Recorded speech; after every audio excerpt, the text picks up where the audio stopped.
right, now over to you guys. What do you guys think of this game mode? Has it been everything you thought it's been? Yeah, it's great. We had a game plan. We definitely did what we came to do, and that's what we expected. So. Very well executed. You did not lay an egg. All right, final question for you. I want to give you the chance to tell the world, all the fans something. What do you want to tell them? Thanks for the support from Spain for the other world, and my team is it's good in this mode, and will we win the next match? There you go. The excitement is real. Gentlemen, congratulations. Best of luck going forward. We're sending it back your way. Brilliantly done there from the Chicken Champions. Thank you so much, Zeke. They're excited to be there. They stuck to the gameplay. And shout out to Bensor. The one thing he was looking forward to on this trip, he wanted to play in front of a big crowd. He got that moment, running through, securing that for the Chicken Champions. And immediate El Rubius turned to him and was like, it's all him, man. He put the team on his back or put the team in his dumpster. I don't know. That normally that wouldn't be a good thing, but in this circumstance, hey, it worked out for him. Yeah, another prop to Kyoto as well. The only or one of two controller players here, in the creative finals. So very nice of him to kind of represent for those guys as well. And again, just showing that he's got the moves out there. He had the moves, was able to find the right angles, and now we've seen some developments from match 1 to match 2. Yep. What was the big thing that stuck out from you that was different? And that last one, honestly, finally seeing someone pick up those 2-point props, right? Using those are points right there. But with that, we'll jump over to Bala. We'll take a fun look at some of the things that developed in our last few moments. Thank you so much, guys. Yes, the Junkyard Juke is developing nicely. Everybody's starting to figure out what all the different tools and props they have available to them. So with that, we're going to hop into some of the tips and tricks that I've seen from the Junkyard Juke so far. We can roll the clip right now as all these players. The first thing I want to point out is there are these springboards. Unfortunately, Dan Yen gets picked out of the sky there. Not too happy about that. But moving on to Tomoya using the statue. This is one of the interesting scores I saw with the statue. Those higher point objects being useful. Scissors here with the springboard. The recovery and just barely doesn't get into the incinerator at the last second.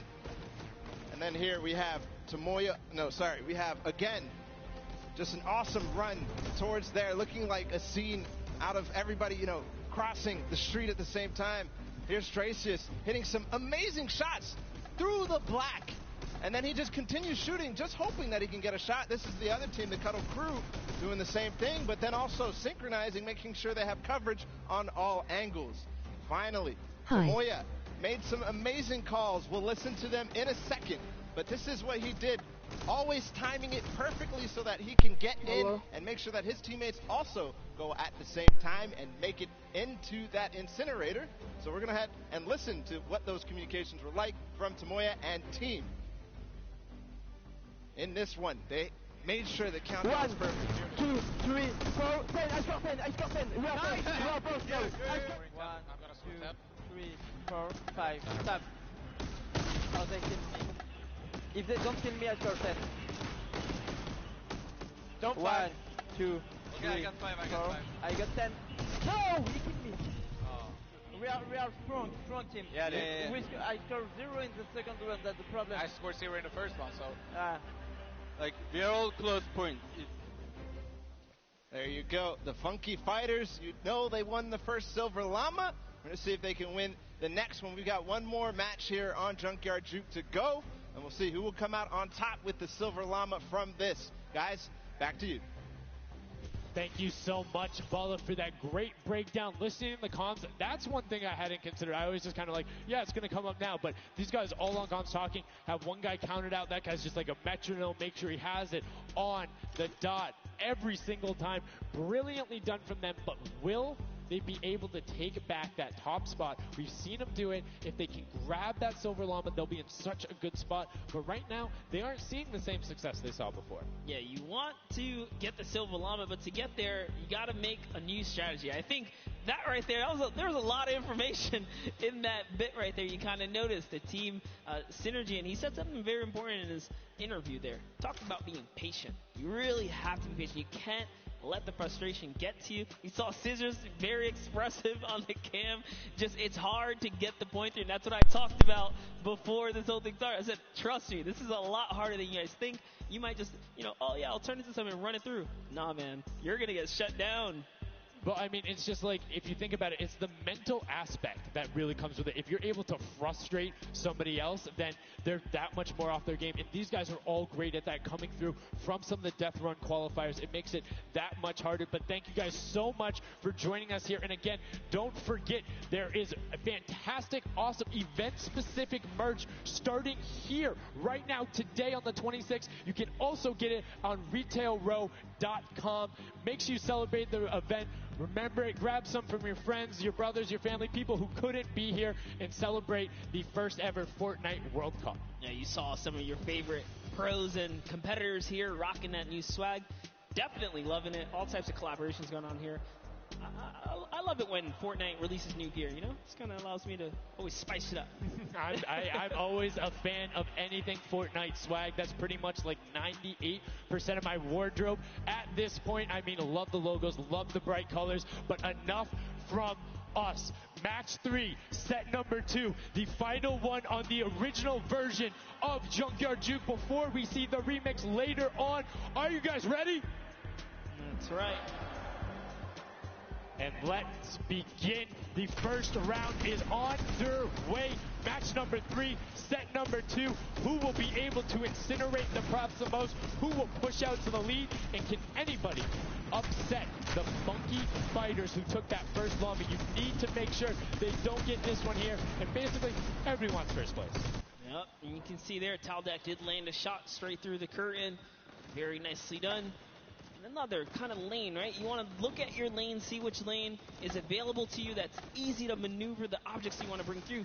Clytex, for example, here is using a bear. There are no bears in this section, but he says, you know what? It's all good. I can sneak this around. So the big thing with the bear, though, that you don't really consider is the coloring of the background. You're in the junkyard. You're a little bit in one of those desert biome situations. There's a lot of kind of muddle browns and oranges around there. It makes it that much harder to stick out. However, if you're grabbing the snowman, you're just really flexing on everyone. It's like, yeah, I'm a snowman. I'm a snowman in the desert, and I'm going to score on you. That's pretty hilarious because, we haven't seen anyone pull out the weird objects in the back end for good reason. There are a couple other fun ones back there. If we get a pan around later, you'll probably notice a big old snowman or something like that. But with all this money on the line, there's no way anyone has time to play around like that.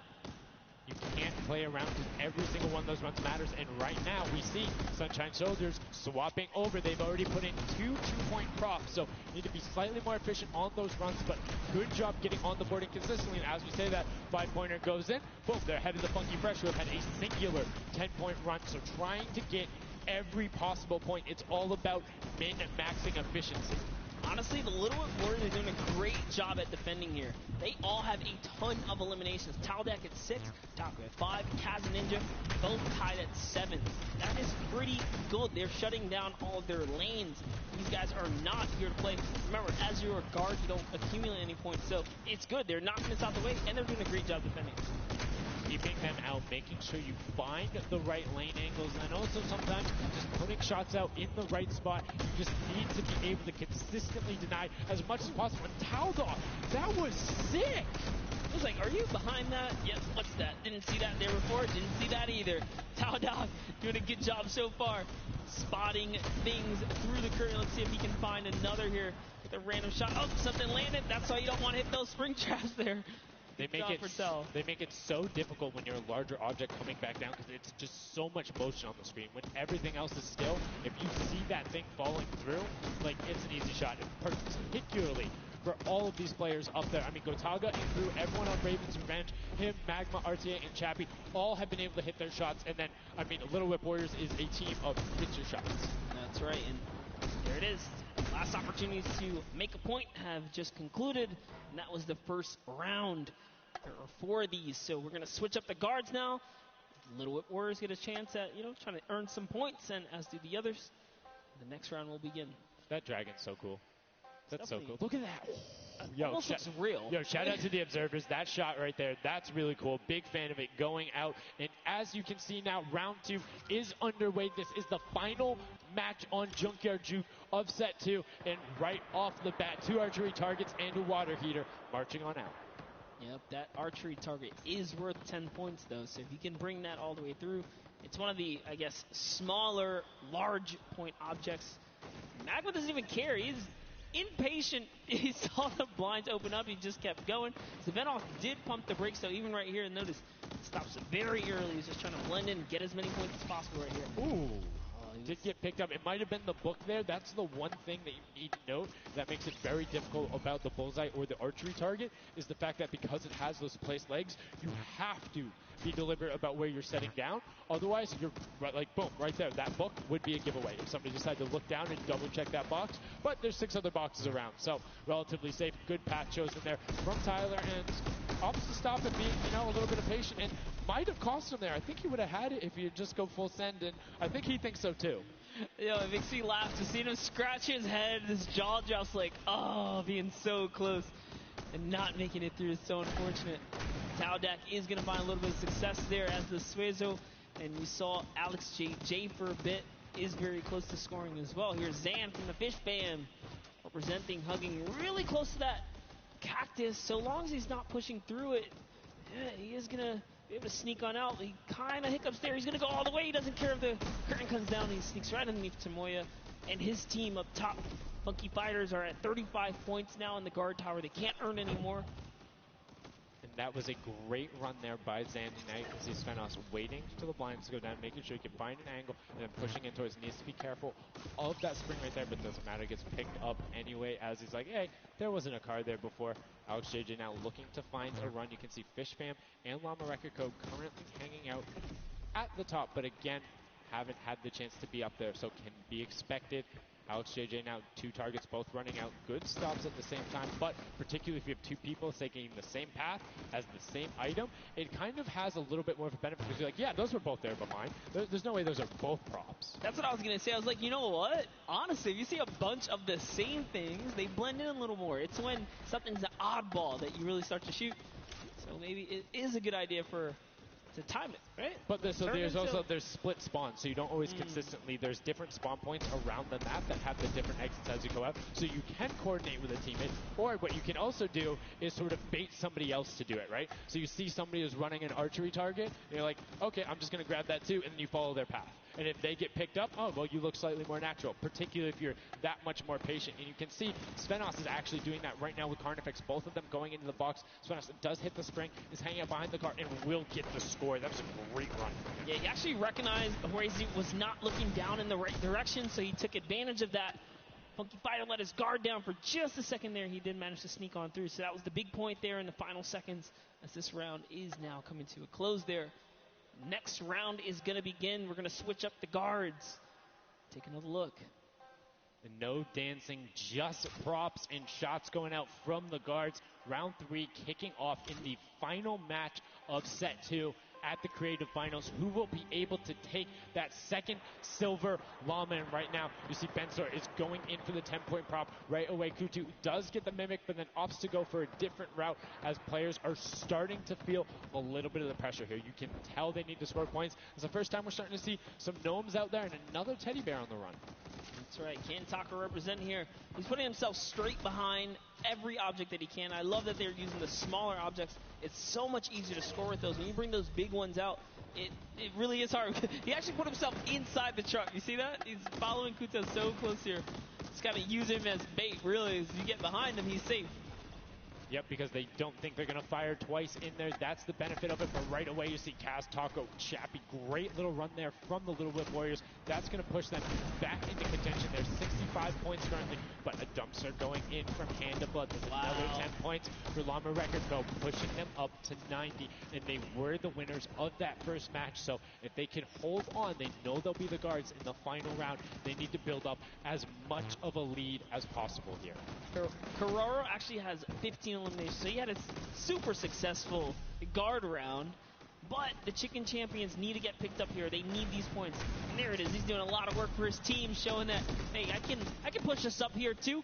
just going to go ahead and take that 5-pointer, throw him right over the Fish Fam now. And they're in the top 3 running. That was a great run from him. Corner peeked the entire time, made sure nobody was looking for him. Like, he was barely threatened, but right now, Spencer coming through. The Chicken Champions, can they overtake in the last minute? That's 10 more points.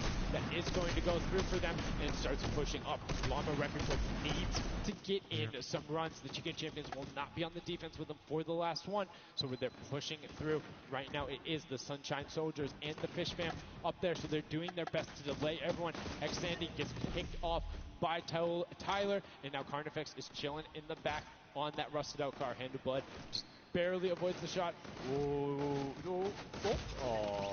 Saw the hitbox going through there. The Tracers finding a way through the window, but not enough as Tracius gets in. 2 more 10-point props also going over, and we're seeing, I think, a little bit closer of a score here, minus the fact that the Chicken Champions haven't shot yet. Yeah, this is pretty rough. Neither have the Llama Company.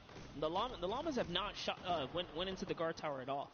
You can tell because when we go to their POVs, they don't have any Olymps, so they have not taken a run yet. Yes, excuse me, I misspoke there, meaning the Chicken Champions had already shot. Oh, the fact that they're already yeah, up so to they're doing great. Llama needs to press on it. The only team who really has a definitive lead right now is the Chicken Champions. Effectively, they're up 30 points on the rest of the field because Cuddle Team and Llama Record Code both have to shoot next round. Oh boy, so if they can't secure a big lead here in the last couple of seconds, if something can't get processed, oh, the poor Burger at the very end. Burger did not get processed. We like it, never frozen there. Brilliantly done. Doesn't find it. Great work from coming out, and Carnifex doing a great job. Round 4 will begin. It's going to be the last match, and we're going to see what the line is going to be.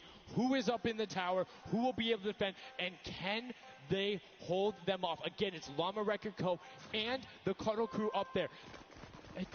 Go Tigers. It's already up there. And you can see the Chicken Champions were able to connect, so it's all about can a Little Whip and them catch up. They need a fantastic run, and they have to do everything to deny him. And you can see right away already tunneling in on those 10-point props. Yeah, the Cuddle Crew cannot earn points. The Chicken Champions already have the lead. They just kind of continue to press on here.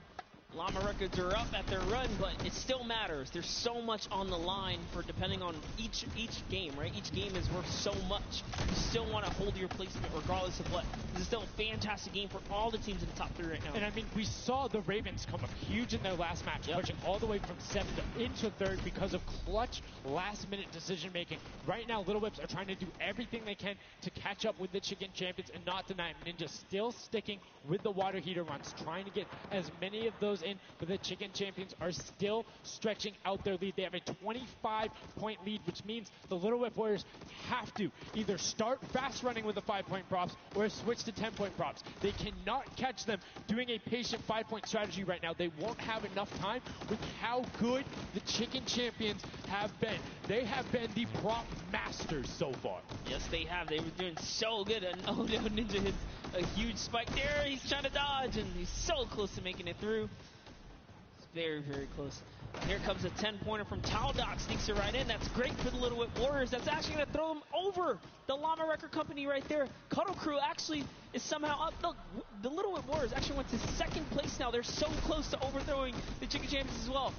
It's going to come down to the last final moments. Can the Little Whip Warriors get the runs they need to? You can see Kaz is taking the corner route, trying to find whatever he can, and he's doing it very well so far. Avoiding the jump pads there. Pretty sure Ninja called those ones out on the run since he hit them on the last time. You can see they're only 20 points down. They're all on 5-point props right now. They will be able to do it, but all of a sudden, Fish Fam is right there as well. They're only 25 points up. Here comes a rotation of prop. 5 points will be coming across for the Little Whips. Fish Fam also getting it, but Cuddle Crew does finally get pushed up there. Brilliantly done. 15 points now separates them, but Ryan gets one in for the Tender Defenders, pushing it back up to 25 with only 30 seconds remaining. Rubius knows if he can get this water heater in, if he can be safe. Oh, apologies, hidden so well. He was the statue going on there, and as you can see, hits the jump pad, stays on the corner, will get it in. That's going to push them 30 points clear But as I say that, Fishfam catches right back up. 19 seconds left, Monster, in the final match of set 2 on Junkyard Juke. Can the last minute scores come through? 25 points. They need a run of 10s. Kaz got in. The box is coming just behind.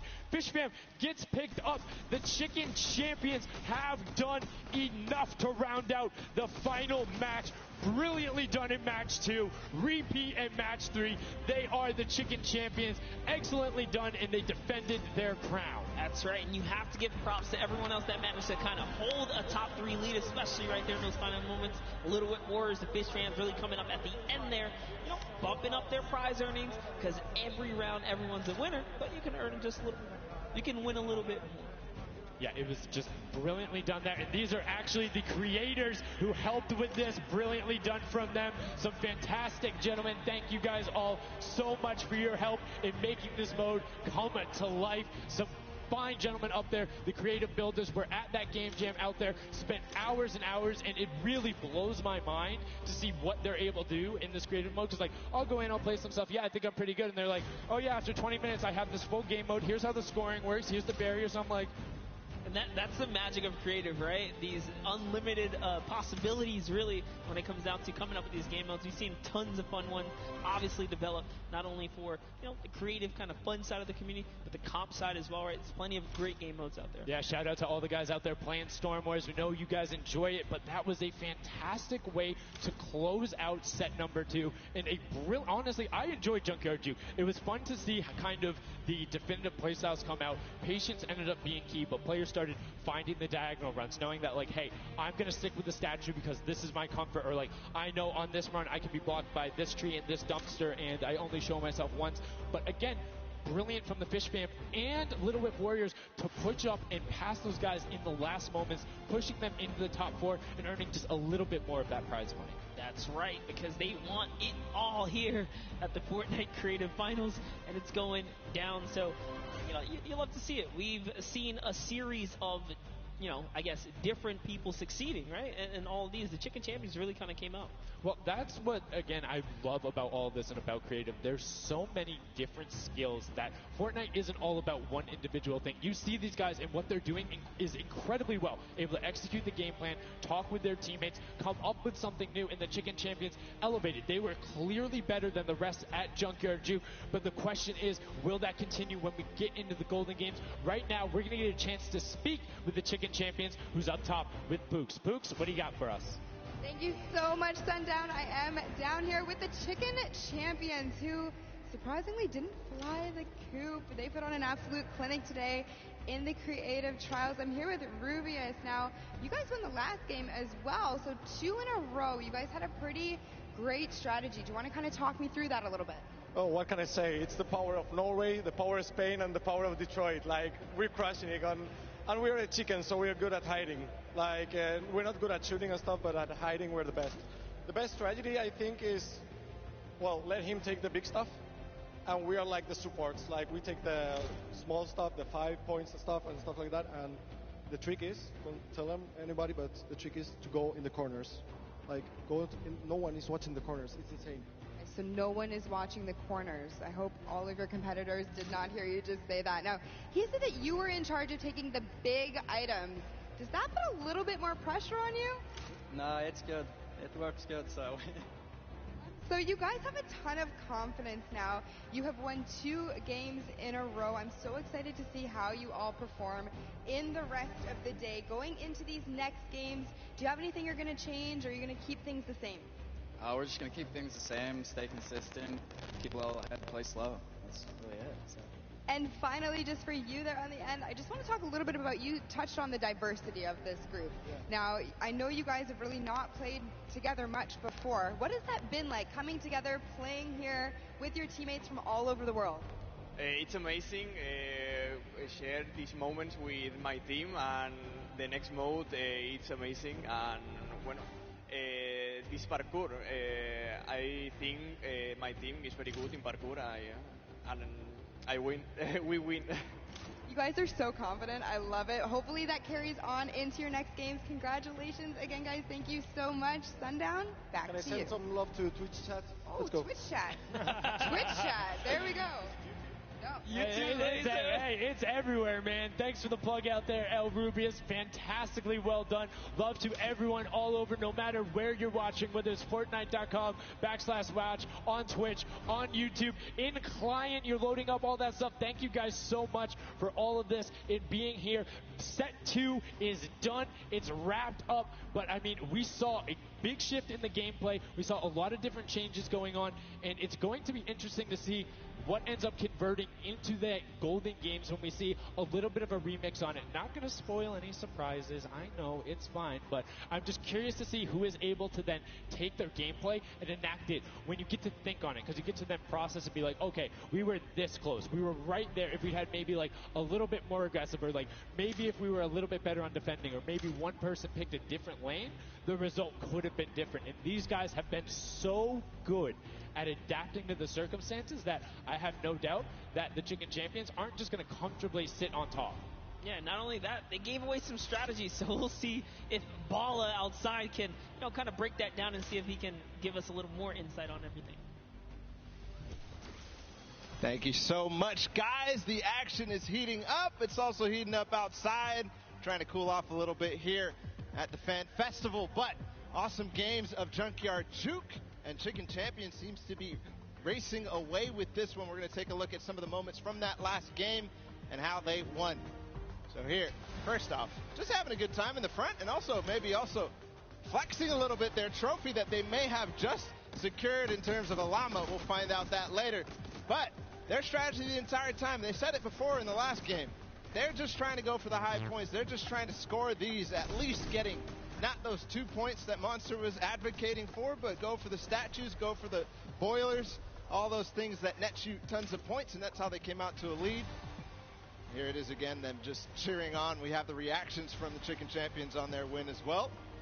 Nice trophy lifts. Maybe they'll be doing that later on here. The statue using that to get above the opponent's vision, their field of view, so that they can't see, they can't hit their shots, and the reactions of the win. Just bliss as they win their second game there on Junkyard Juke. Absolutely amazing stuff, guys. I can't wait to see who's going to earn that and who's going to continue on towards their path to the Creative World Cup champions. Thank you so much, Bala, for that in-depth analysis. Now, I know you guys want to see the standings. We want to see them as well. Unfortunately, there was a slight little hiccup. We want to make sure everything is right, because this is a huge moment for all of these guys up on that stage. So while we sort that out, we're going to go to a quick break, and when we come back, we will have the standings after set 2 and then move into set 3, which is the world premiere, never before seen world run. So if you need to go do anything, go do it now. Take your bio breaks, take care of everything you need, and then we will be right back.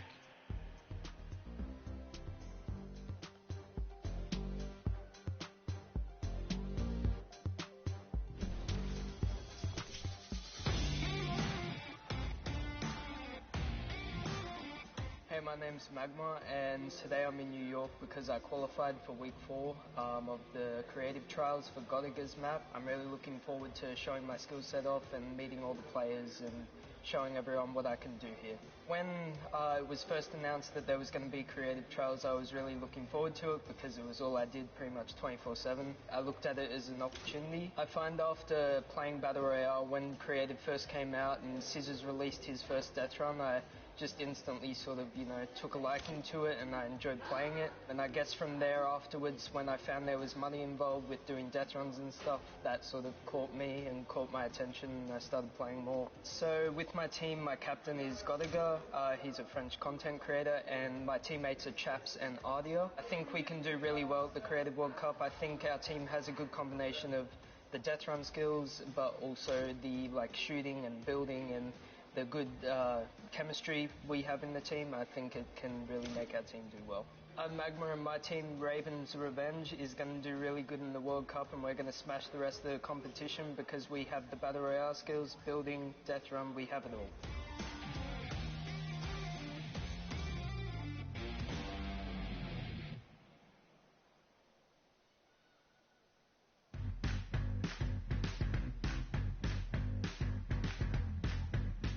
I am here in the production pit. I am in engineering row right now. I am joined by my friend Peyton, and he does the robotics. Let's talk a little bit about that. What do you do specifically here? We have a bunch of robotic cameras around the arena that we shoot different angles from, and we're able to pick up shots of the players that are playing the game. We also do a lot of crowd shots, so we're able to shoot the audience and get some really great reacts for both the stream and for the front of house feeds that go up on the screens. Well, you guys heard it. If you're out in the crowd this weekend here live for the Fortnite World Cup, show us some energy because Peyton is going to be looking for your reactions, and you could end up on stream. You want to play with it, see how it goes? Of course I do. That's not even a question. Like, I'm so into this right now. This is amazing.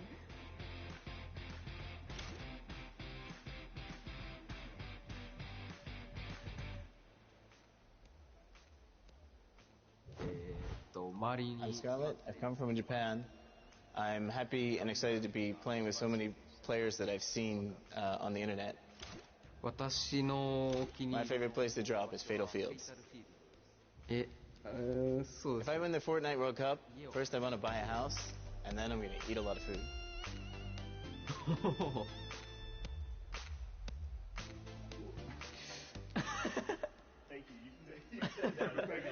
So heavy. World Cup Ponsen. I'm definitely going to win the Fortnite World Cup, so keep cheering for me.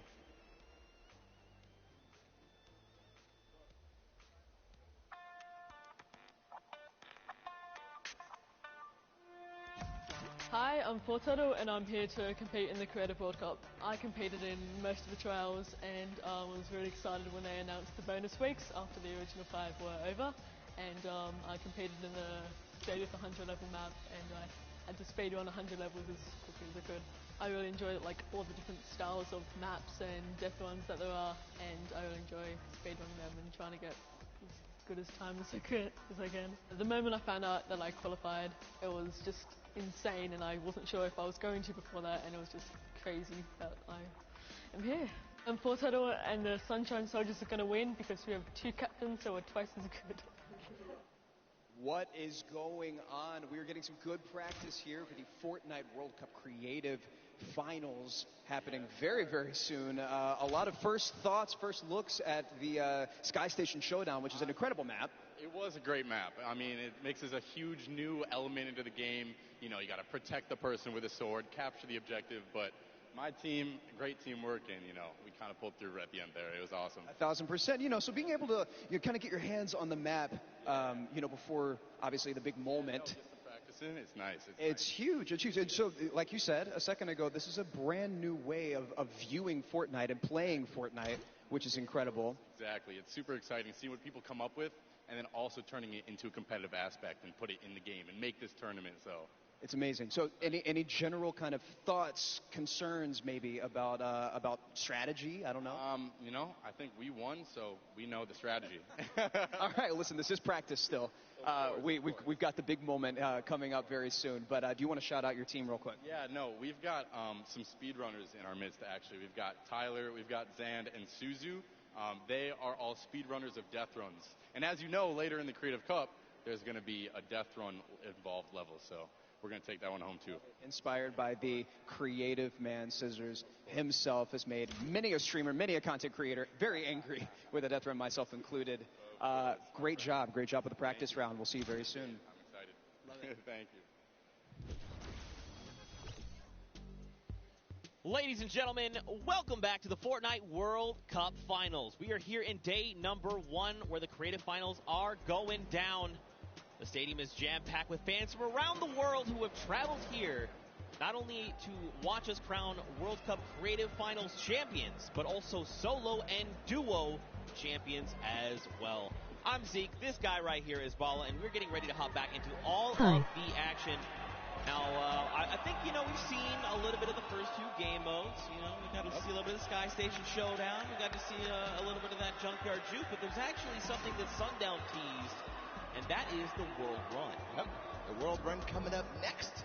It is an awesome, you know, it's something that I think a lot of these players are used to. Yeah. And I think they'll be very, very comfortable here. We'll have to see whether the challenge of the obstacle course will be, anything that these guys can balk at, or if they're going to be able to just cruise through it. We'll see. Hey. It's going to be fun, though. Well, it's going to be really interesting, right? A lot of these players are very familiar with death runs, and it's very, mechanical, right? Yep. If you know how to execute, you can get through these obstacles, but you have to kind of get your eyes on them first, figure out how they work, and then make it through.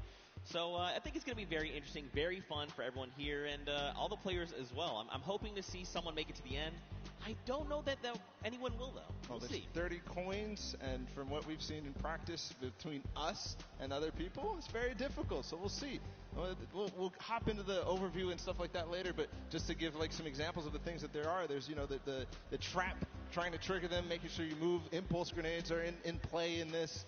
There's some lava, all sorts of treacherous things you have to get across in this world run. A lot of Neo jumps as well. And again, massive shout out to the 17 content creators that help put these maps together. Mad props to you. Their hard work is being shown here on the stage.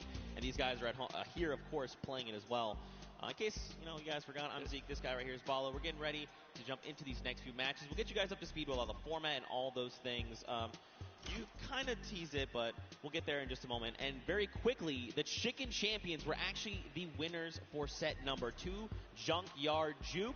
Let's take a look at them right now. They were overall victorious of that last set, and there you go. The Tender Defender is there in person to congratulate them, Bala. Rubius and his team, they worked hard for it, and they are the victors. Yeah, and warming up for the next run, but they know now they earned the Silver Llama for that set, so it's 1-1. Woo! Chicken Champions earning their Silver Llama right now. They're surprised because they were getting ready, but here it is.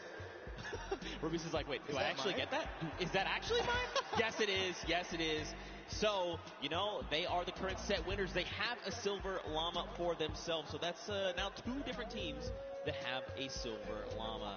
With only a few set matches left to go, I believe, if the Chicken Champions can secure themselves a second Llama, that would be huge for them and their team, but we'll have to see how things go for them. And the timing of the Silver Llama couldn't come earlier because they're about to hop in. This is definitely a booster for them in terms of their emotions, in terms of their confidence going into the world run, because it is precise. It is difficult. You have to make sure that you hit it. Otherwise, you're wasting time. There's going to be a race between these guys to get as far in as possible. So that confidence boost is going to help dramatically in this last normal set here. Yeah, for sure. And it is actually a race. The world run. It is similar to a death run with a bunch of obstacles. Let's go ahead and talk about that and everything that surrounds it. So there's actually 30 coins in the map.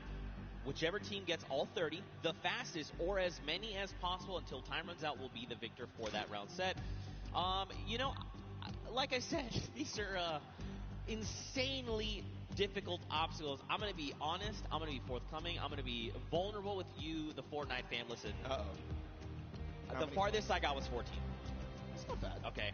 It's actually really difficult, and I'm by no means a death runner. By These no guys means. are the best of the best. These guys are going to fly. In terms of death runner, in terms of this map specifically, it's going to be absolutely awesome. We're going to go ahead and take a look at some of those obstacles right now. So go ahead.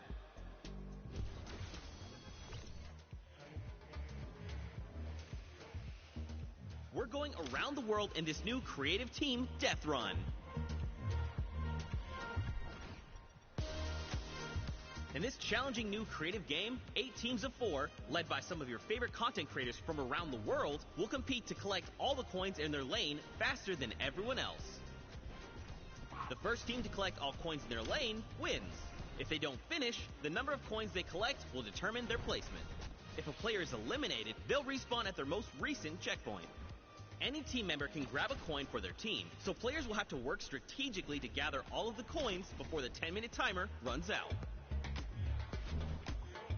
It might sound simple, but it ain't easy. Players have no mats and limited items they can pick up along the way. Each team will have to use teamwork, communication, smarts, and speed to make it to the top of the leaderboard and take home their piece of the $3 million creative prize pool. Ready, set, run!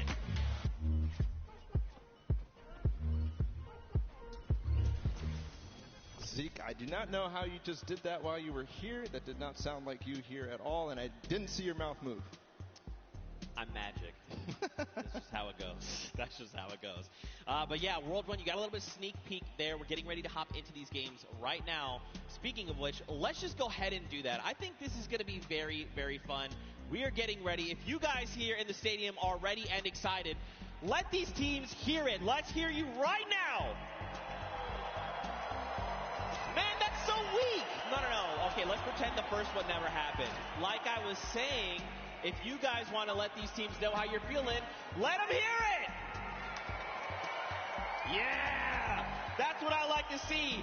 And now the game begins. Here we go, the world premiere of the World Run. See how they do out of the gates. They are open now, and it's all up to these guys to start hitting their first jumps, and people are falling left and right. A couple of first coins are taken, and everybody seems to be off to a hot start. This is really like off to the races here. Man, Fortturtle and Zand are already flying through these first set of challenges. Again, you know, these are the very, very top of the best of the best of the creative world, right? They've worked all 8 qualifier weeks long. They've made it through with their team captains, and now they're here. So once they figure out these obstacles, be prepared to watch them fly through them. And the first couple are relatively simple. Here's the double doors. I think are probably the first one that you have to kind of know or see it in advance.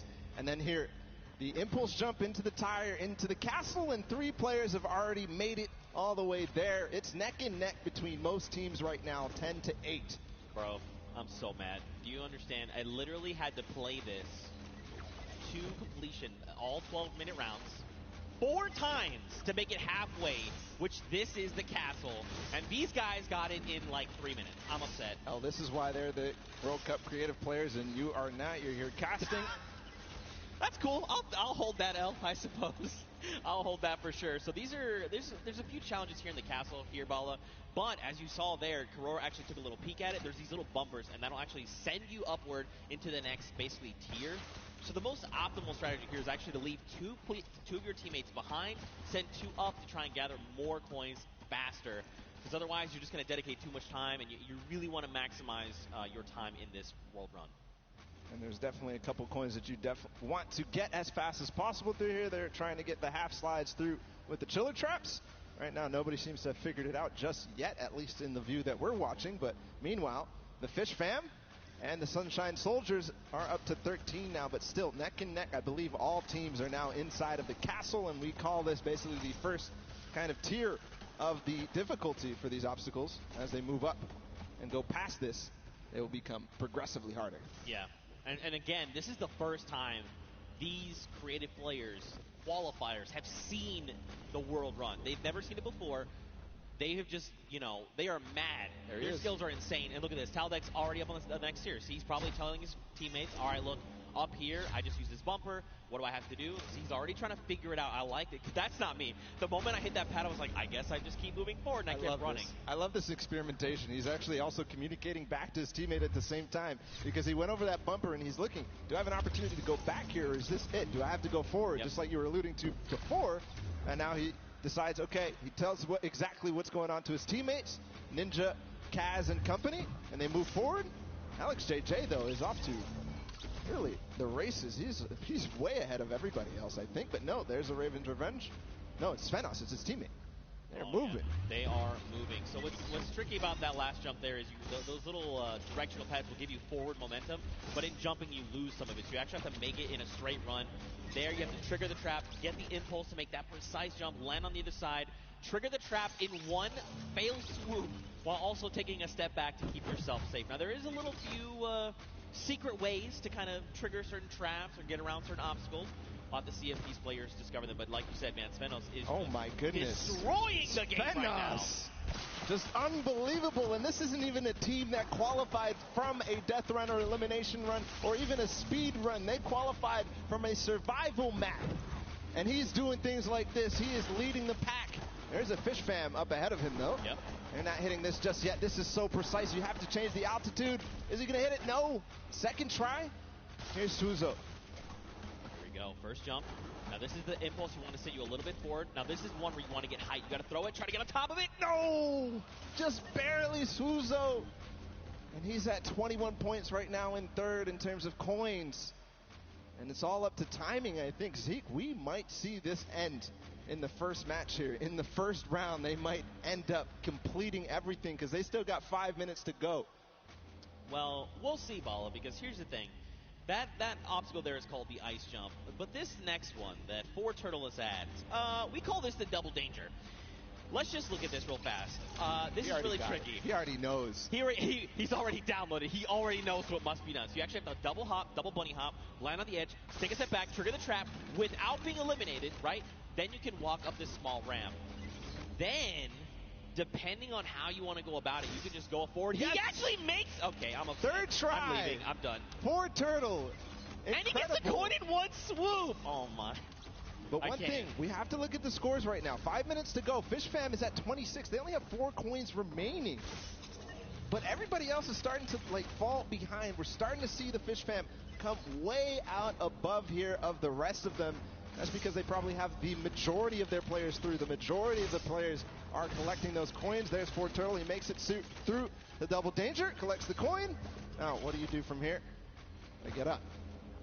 Man, this guy is absolutely insane. There it is. And you know, for Turtle, it's funny because he's just excited about being here, able to compete on the stage for thousands of people and all of his peers. And bro, he is just slaying it right now. Oh, you gotta be careful. Okay, all right, yep, everything's fine. Now you gotta make the jump. You got the one hop. You gotta be careful. That is gotcha. Get in trap, baby. That is the first time I've seen that. I've seen the theory. I mean, I've heard it theorized, but I haven't seen that yet. But Fish Fam, I was wondering. It's Scissors and company. 26 points.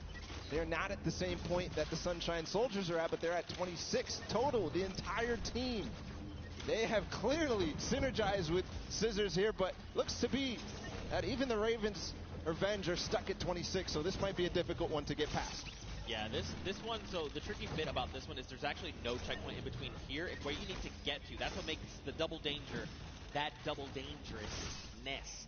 26 points across, and there's only about 3 minutes left, so these guys really have to focus up, try to get through. Now, the key thing going forward is, again, this is a test of speed, right? So a lot of these players are seeing the traps, they're making it through, memorizing kind of what they have to be doing to make it through these obstacles. Dan's already through. And that means when they get to come through next time, it's going to be that much faster, right? They're going to be just tearing through all of these obstacles like they're nothing. Hand of Blood, Lachlan, here we go. Two team captains. Hey, this is important too because they still have coins to earn on their own. Right. They're all the way in the back. They're not earning the coins. They're not helping their team out in front, trying to figure out the obstacles. But two captains back there. Ooh. Okay. All right. Trigger the other one. Yes. All right. Land on it. Trigger that one. Dude. Is he gonna get it? Nice dodge. Ooh. This is insane right now, and there's the second player to make it through for Turtle. Into the door, no! Nope, and look, you drop back down. So that's the challenging part. We call this thread the needle, right? You have to make it in one go. This is extremely difficult, and this is where a lot of these players are going to get caught up. But Turtle is a legend. Look at how methodical he is. He's insane. Look at these the precision jumps, man. He's not going to miss this ever again because he already knows that trap, unfortunately, was timed at the wrong time for Clytax, but he's up above. Let's see what he can do here, going to try and attempt this again. Trap above. When he lands on that, he has to jump at the right moment, then slow himself down for Turtle from up above. Still back. Nobody has passed this point just yet. All right, first trap, second trap. Hop across, take a step back. Nice. Jump across, take another step back. Okay. He was trying to be a little greedy there. I respect it. You know, you sometimes just want to land on that without having to kind of hop back out and kind of just risking that. So it's good that, well, it's not good. It's bad that he messed it up, but it's okay. This is Turtle. He's an MVP. We're watching him. This is crazy that it comes down to this. There's a minute and 30 seconds about to figure this out. He got up here before, and he didn't make it through the door. He's not going to make it again. Unfortunately, everybody is hard stuck at 27 coins with 1 minute left. I believe whoever is going to be the first to make it through here might find themselves the first winners on the world run. 1 minute left.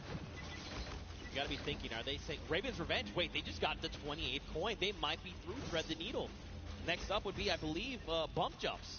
Did get through. We saw the end results up there. Made it through the door. Okay. Yeah. Ooh, nice catching yourself. All right, you got to clear the trap. That boost pad on the side. It's just disappointment and frustration in his face. Ooh. If he wants to secure this, he needs to try to get one more coin in the next 30 seconds because I think for Turtle, is going to be able to catch up. Here's the All jump. right, this is the first time we're going to see this. 25 seconds. Okay. So this is where you risk it all, man. This is it, the leap of faith. Watch these precision jumps. We've got 18 seconds left on them. So these are these Neo jumps, right? You jump out and around, keeping that momentum. 10 seconds left here.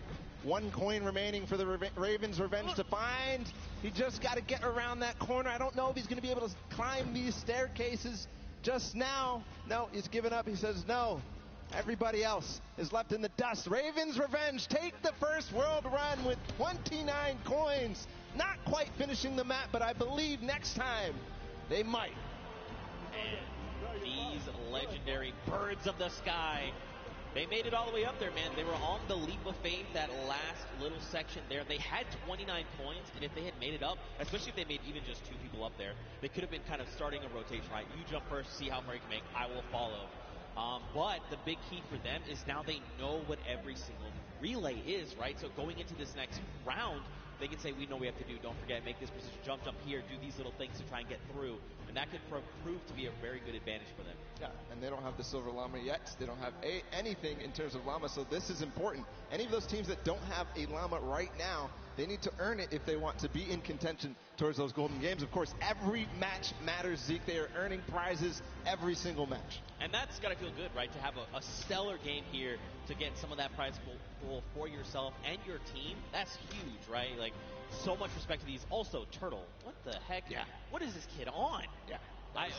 Ridiculous. He was one of the first to achieve every single obstacle every single time. Finally, he got stuck on that one at the end. I don't know what you were calling it. It was a nice twist of the tongue, but just amazing there from Fort Turtle to be the first every single time, and then getting overtaken at the end. But, you know, next time, he knows it now. He's probably going to be the fastest to get ahead of everybody, because he knows it all now, and you saw how mechanically good he was once he figured out the obstacle. So I think all signs are pointing towards another Fort Turtle performance like that. I mean, like you said, he's downloaded it all, right? He's got it up here, and now he's put it down on paper. I mean, again, though, Ravens Revenge have got a little bit of that advantage, right? They've seen the other plays. I think the big thing, though, is trying to get more of your teammates through to the challenges, right? Like, it's very difficult to try and get all 4, in one fell swoop, Raven pun. But if you can make it, even just that second person, like the moment you start to miss a jump, you're like, all right, I'm going to be eliminated, just go forward. And maybe that person sees where you went wrong and it's like, okay, I can make the jump, and then they go forward, right? And then you're just kind of constantly plodding through, getting more coins, and getting where you need to be. Yeah, and there was also an aspect of covering for others as they made it through, especially as that castle point happened. We saw Lachlan and Hand of Blood, the 2 team captains, all the way back in the back, but their teams were still up there because they were covering for them, they were getting those coins. But next time, they definitely need to be trying to make the effort to get all the way through and collect those coins as time progresses. Yeah, for sure. I think what would be only fitting is to hear from one of these teams. Specifically, I want to hone in on the Cuddle Crew. We've got none other than Monster standing by with them to hear their thoughts. What happened here? Okay, yeah. All right, so here you have it, Lachlan. I know, I've heard from the grapevine, these guys and yourself actually qualified for the creative finals through a death run, and boy, oh boy, I just got to know what happened here. How did this translate? This is a death run. What happened, Lachlan? Look, the qualifying map was a bit of a puzzle death run, so, they had time to work with it. It was our first attempt running through, so it was a bit rough. I don't know if you guys caught me sitting on, like, an impulse level for, like, 10 minutes, but that was fun. So we're not going to do that this time. Clytak's over here. He's our designated carry, so hopefully you can carry us harder in the next round, and yeah. I hear that. So now I got to come this way. Lachlan is dependent on you guys. What was going on? Was the death run, did it catch you by surprise, or was it just certain tricky moments that kind of choked you up and had you hung up there? I was a bit of confused in the castle because I didn't know where to go, and then the impulse jump at the beginning it just messed me up a bit. And at the end, I didn't know where to go. It's just a bit confusing. And I have one more question here. So you guys have not seen the death run prior to this. Do you think that kind of held you back? And if you have another run at it, which you will, do you guys think that second time around you'll kind of have the strategies down packed? And I'm going to come down here with this. Yeah, I think that the first time around is always the hardest because, you're kind of going into this environment, you don't know where to go, and But the second time around, I think we'll be a little bit stronger, and hopefully we get better time. Absolutely, I bet it. So once again, this is the creative finals here. You guys, like I said, Lachlan pulled through with the puzzle difference, but just showing the difference here. So we're going to send it back up to you guys at the desk. And again, thank you. You know, Lachlan, you are good at many things, but apparently you're showing the world you're not the great at impulses. But it's okay. You're going to have another shot and showing them that the original thought we had is wrong, because I know you can do this. I know you can. We had a chance to talk earlier, and you're like, bro, I'm the best. And I was like, I know that.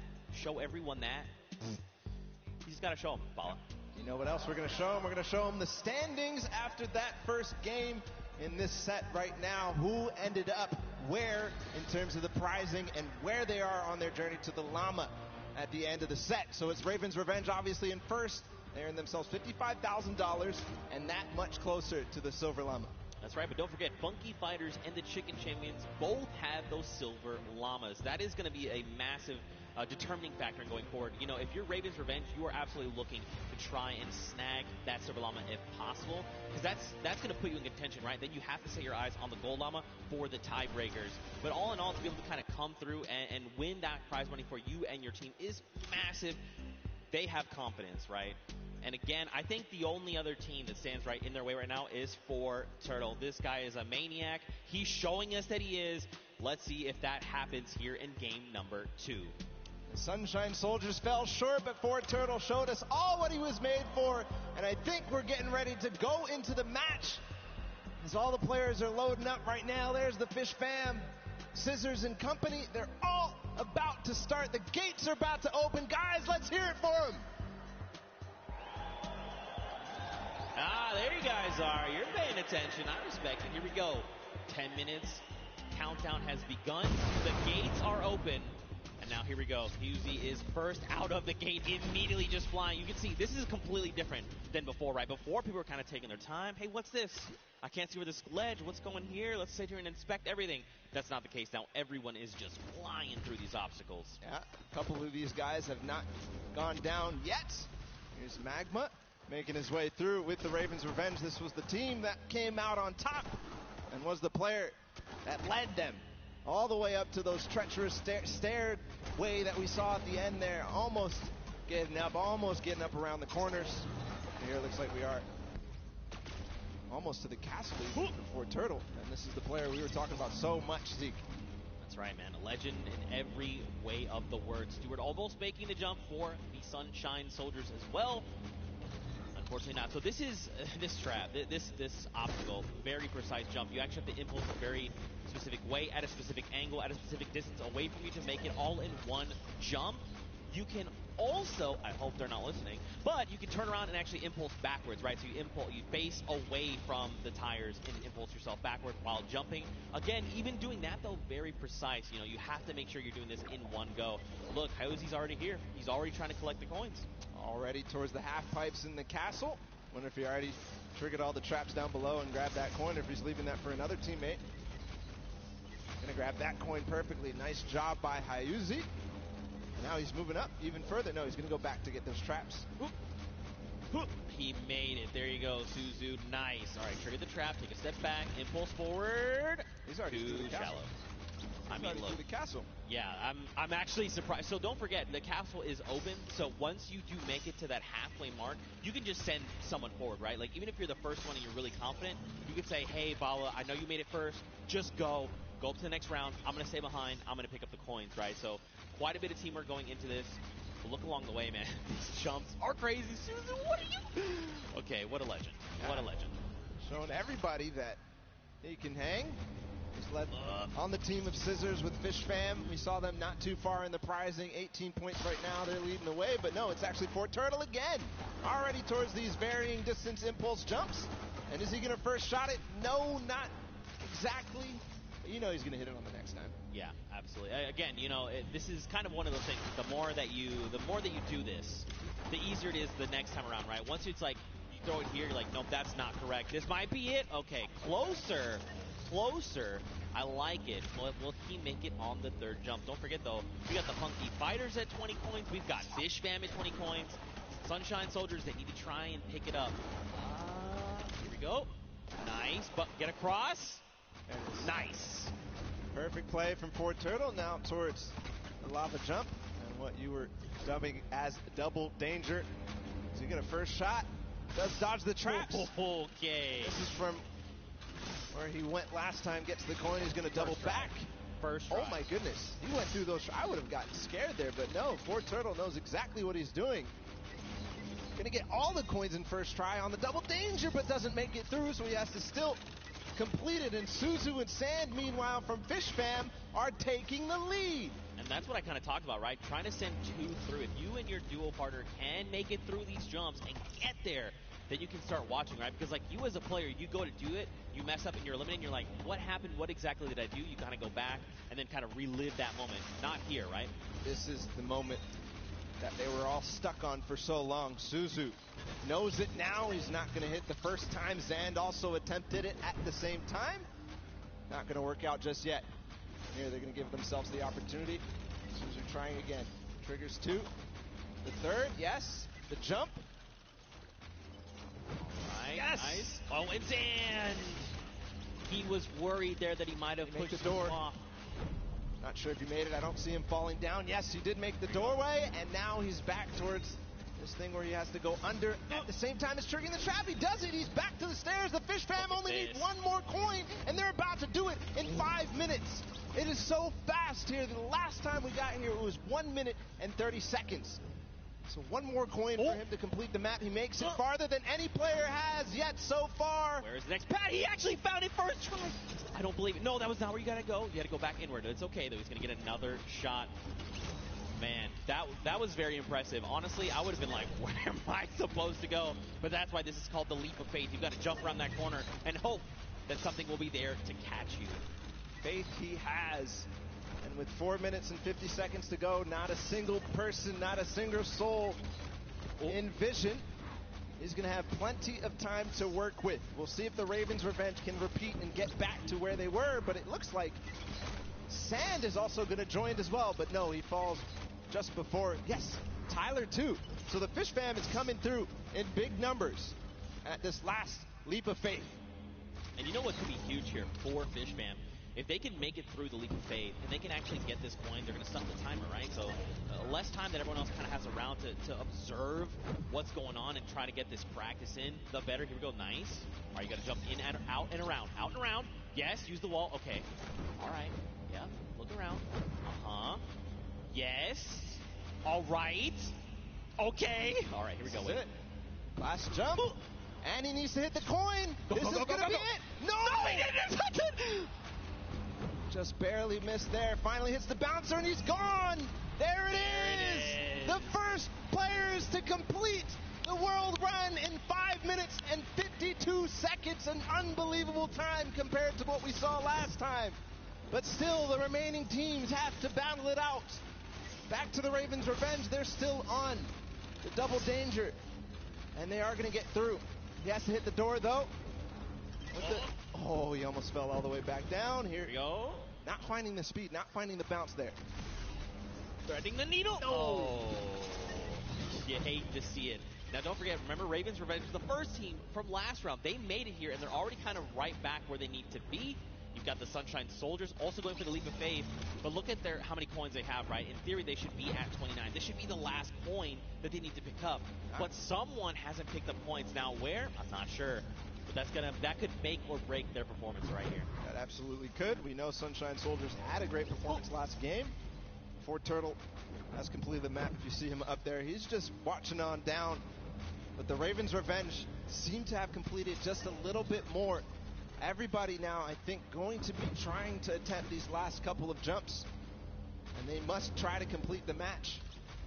But important to note is the Ravens' Revenge in second place right now. They need one more coin as well. That puts them in a huge advantage for that Silver Llama when we go into the third game. What just happened there with Stewart? He just climbed to the top with the tires. That's right, the secret tires. See, these are little things you discover as you're... Oh, it's okay, Stewart. Don't worry. Take a deep breath. Line it back up. You got this. 2 minutes left on the clock, Balla. Taga all the way in the back. He's catching up with his team. He's going to hit that. Can he hit the last one? He lost a little bit of speed, but he does. So he's joining up. Maybe he can collect any coin that he missed. No, it's actually going to be Arthur up here. he's got to finish the leap of faith as well. So a number of teams here. Man, you got to think, if you're everyone else, you've already seen the Fish Fam stop that timer at 5:52, right? Just under 6 minutes. So you're thinking, we have to go. We have to be hitting these jumps, and that's just applying more pressure, right? Especially with a crowd here roaring as well. You know, there's all this pressure on the line. Nice jumps here. All right, keep looking around. Yeah, you see it right there. Bounce off the wall, out and around. Oh! So difficult. So challenging. He's learning the reasons why right now. He's going to continue to get more attempts. Meanwhile, the Funky Fighters have gotten their last coin up to the final one. Kuto being the player who gets there. He's on the leap of faith as well, so it's just head-to-head against these two. And this is very important for Funky Fighters. They need to stop Raven's Revenge. If anything else, getting second obviously important, but also because it's head-to-head against Raven's Revenge, this is such a meaningful final jump. And, I mean, don't forget, they were the winners of that first round, so they already have points built up from that. If they can secure this last coin, that could be massive heading into the standings. But again, we've just got about 50 seconds left here. You can just tell they're just trying to hit these jumps with everything they can. Okay, Kuto, right, a little bit further than we saw him last time. He's got to make the leap. Yeah, this is the one you have to go out and right? There okay, you go. Now the bounce off the wall. So looking exactly, seeing if there's any more opportunities. He makes it. Okay, this could be clutch. This could be clutch here from Kuto. Just gets to the top here, and then he needs the bounce pad. Yes, perfect. Just the coin now. He gets it. There it is. 9 minutes and 23 seconds ahead of the Ravens' Revenge. Still time on the clock, though, for the Ravens' Revenge to collect that last one. And what's impressive, too, is that 2 players have actually completed for it. The players up above, but now the rest of them, 1 second remaining. It's still going to be the Fish Fam, 5 minutes and 52 seconds, who take that one. That second map of the world run is down and done. Man, mad props to the Fish Fam. They did it in almost under 5 minutes, right? They came out at that 5:25 mark, 5.5 minutes. Now, Funky were right behind them.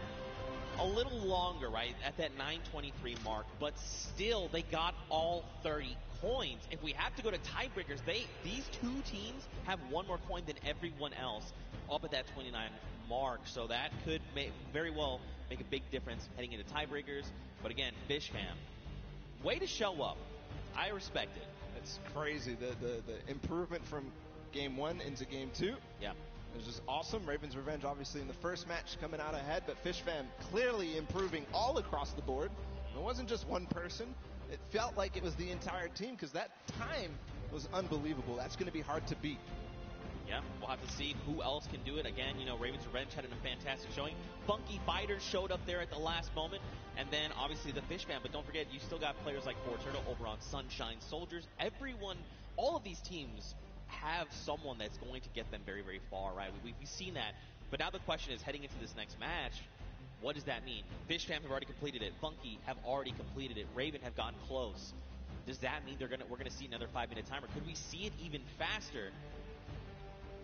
Good question. And Ravens' Revenge needs to figure out how to end the match. Because if they don't, then they won't be able to get ahead. They won't be able to close out, especially as other teams go ahead. Fish Fam knows how to complete it. They've proven that they can complete it, and Funky Fighters as well. Yeah, for sure. Well, for now, let's send it over to the stage where Pookie is standing by with the Fish Fam. And Pooks, real quick, ask them what their favorite fish stick is. You know, can't always make it all about you, but I am down here with the Fish Fam. It is, dare I say, official. They're the first team to take a victory in the death run. I'm going to start here with Suzu. So you were the one that essentially clutched that victory for your team. How did that feel? It felt great. Like, at first, I choked the bouncer, and I thought I choked the level as well.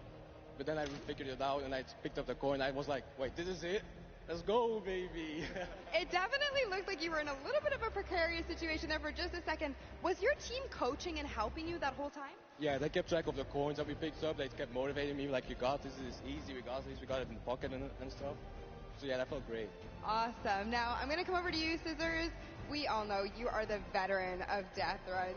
You have been doing this from the very beginning. It must be an absolute honor to be here on the stage today competing, being able to help these guys out, pulling through to a victory. Are you going to continue the strategy going into the next game? We've got the strategy on lock, and obviously it's awesome, helping these guys, but they're helping me win. They're the real speedrunners. Well, I mean, it is a team effort at the end of the day. All of you have picked up coins. Sand, I'm just going to go over here and talk to you really quickly. Now, I mean, this Creative Cup, what does this mean to you as, a creative champion? I mean, I'm not a champion yet, but maybe, yeah. Maybe one day. Well, thank you guys so much for staying here, hanging out with me. Best of luck in the next run. Zeke, back to you guys. Look at that, the Fish fam ready to go back in. They're already getting their heads back in the game. Also, great pun, Pookie. Also, I'm upset with you that you think this is all about me. What is wrong with you? All right, though, anyway, what kind of takeaways do you think these players can make heading into the next game? Well, the takeaway that I take out from that is that they were all supportive. They interviewed, they said they were supporting each other, keeping track of the coins, and pushing their Suzu ahead, making sure that they're encouraging him. But for everybody else, I think the takeaway is, how do we beat that leap of faith? Yeah. That's the one that everybody's gotten stuck on. They've wasted a little bit of time at the double danger, but the leap of faith is really where everybody needs to close out, especially the Ravens' Revenge, if they want to get that silver llama. Well, we'll have to see how things unfold for them. Very quickly, though, let's take a little break here. Let's send it down to Cam for his Inside Sundown. What you got? And Bala, and we're going to take a look at some of the kind of strategy that goes into it. But first, all of these competitors who are here, who are competing in this world run, have had an opportunity to get there. It's been incredibly stressful. There's a certain amount of kind of mental edge you need to get through it. So let's kind of take a look in how these competitors prepare for what was a world premiere and first appearance ever. Let's take a listen in and how these guys are talking and getting ready for the match.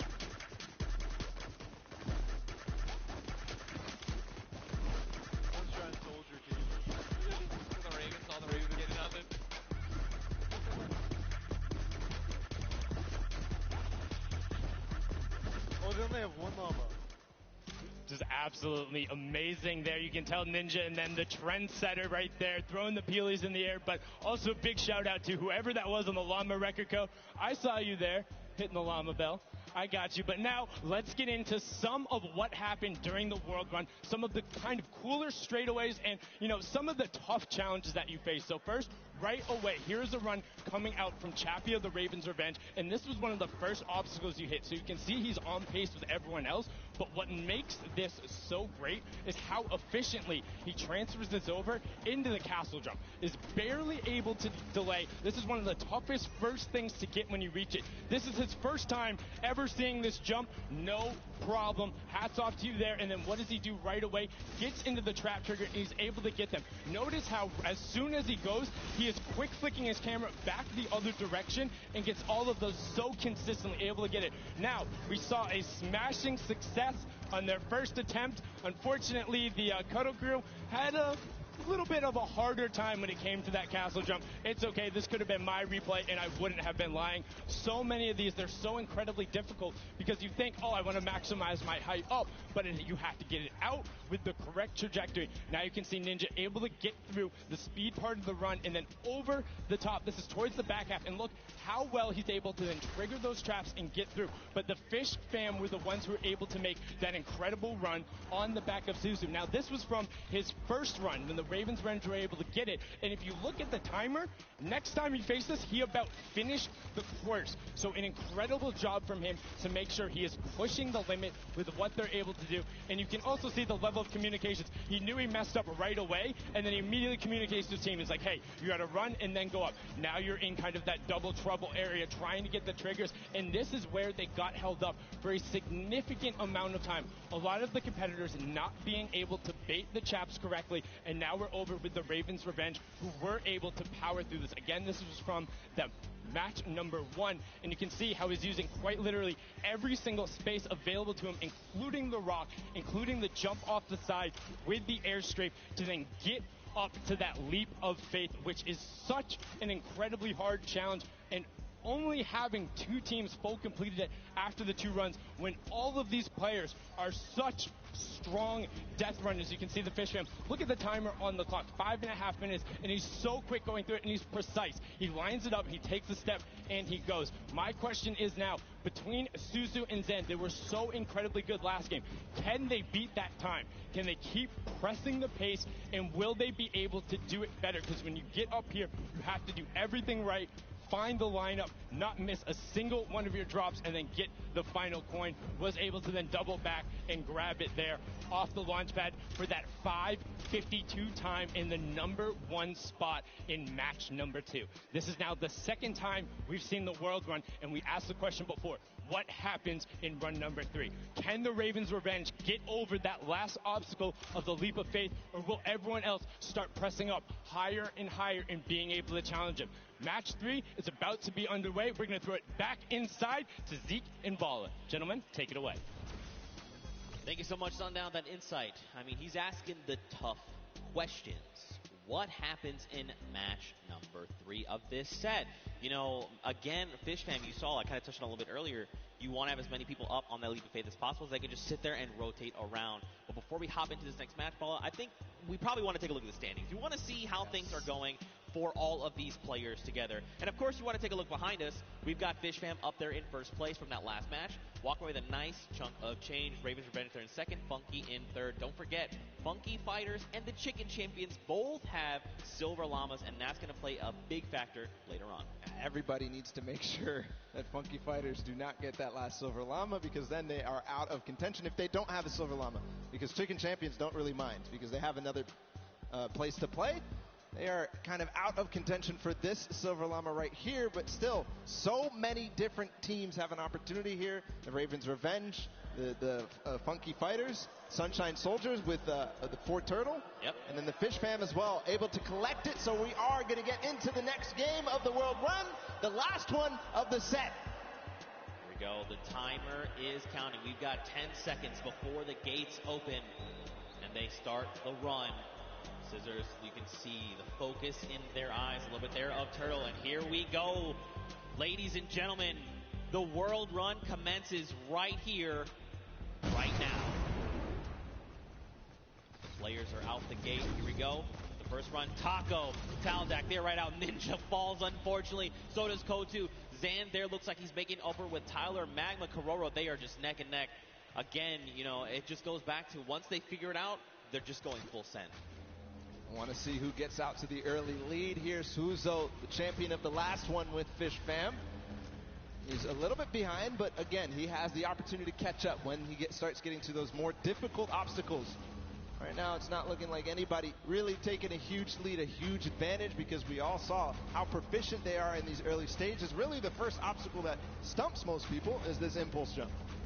That's right. Here we go. Don't forget, this is that precision impulse jump. You can do it forward. You can look away. First jump, unfortunately, too shallow there on both sides. And both from the Fish Fam will be going down there. I saw there on the left, there is actually a team that has made it across. You've got Ravens Revenge, who's in the castle. And I believe it was actually the Llama Record Company that are also at the castle right now. Fish Fam, the Cuddle Crew, Ravens Revenge, Sunshine, and the Funky Fighters. And now the Llama Record Company all have 11 coins. See the castle run, how fast they can get through there as a team. Also very important, as most players are now getting through this first difficult impulse jump. Looking for anybody rising up, looking for anybody completing this trap obstacle course inside the castle. If they can collect those coins fast, the players who get fastest through the castle and really collect all those coins are, in my opinion, the people who are leading the pack. Yeah, I almost think, like, should you just, like, as a squad, grab, like, send one person to each thing and just, like, very quickly grab all four, and then as a squad go up, right, so that you have more chances going through every single challenge. Obviously depends on how many of you actually get to the castle. What a time there from Scissors through that one. Is he going to be able to finish out that impressive performance? He's got a couple of jumps still to go. One. No way. I will. Two. 3. Scissors showing off why he's one of the best at these types of maps, but way ahead of him, his teammate Suzu, leading the pack again, so this might be a better time here for Fishfan. All right, man, Scissors, that was insane, dude.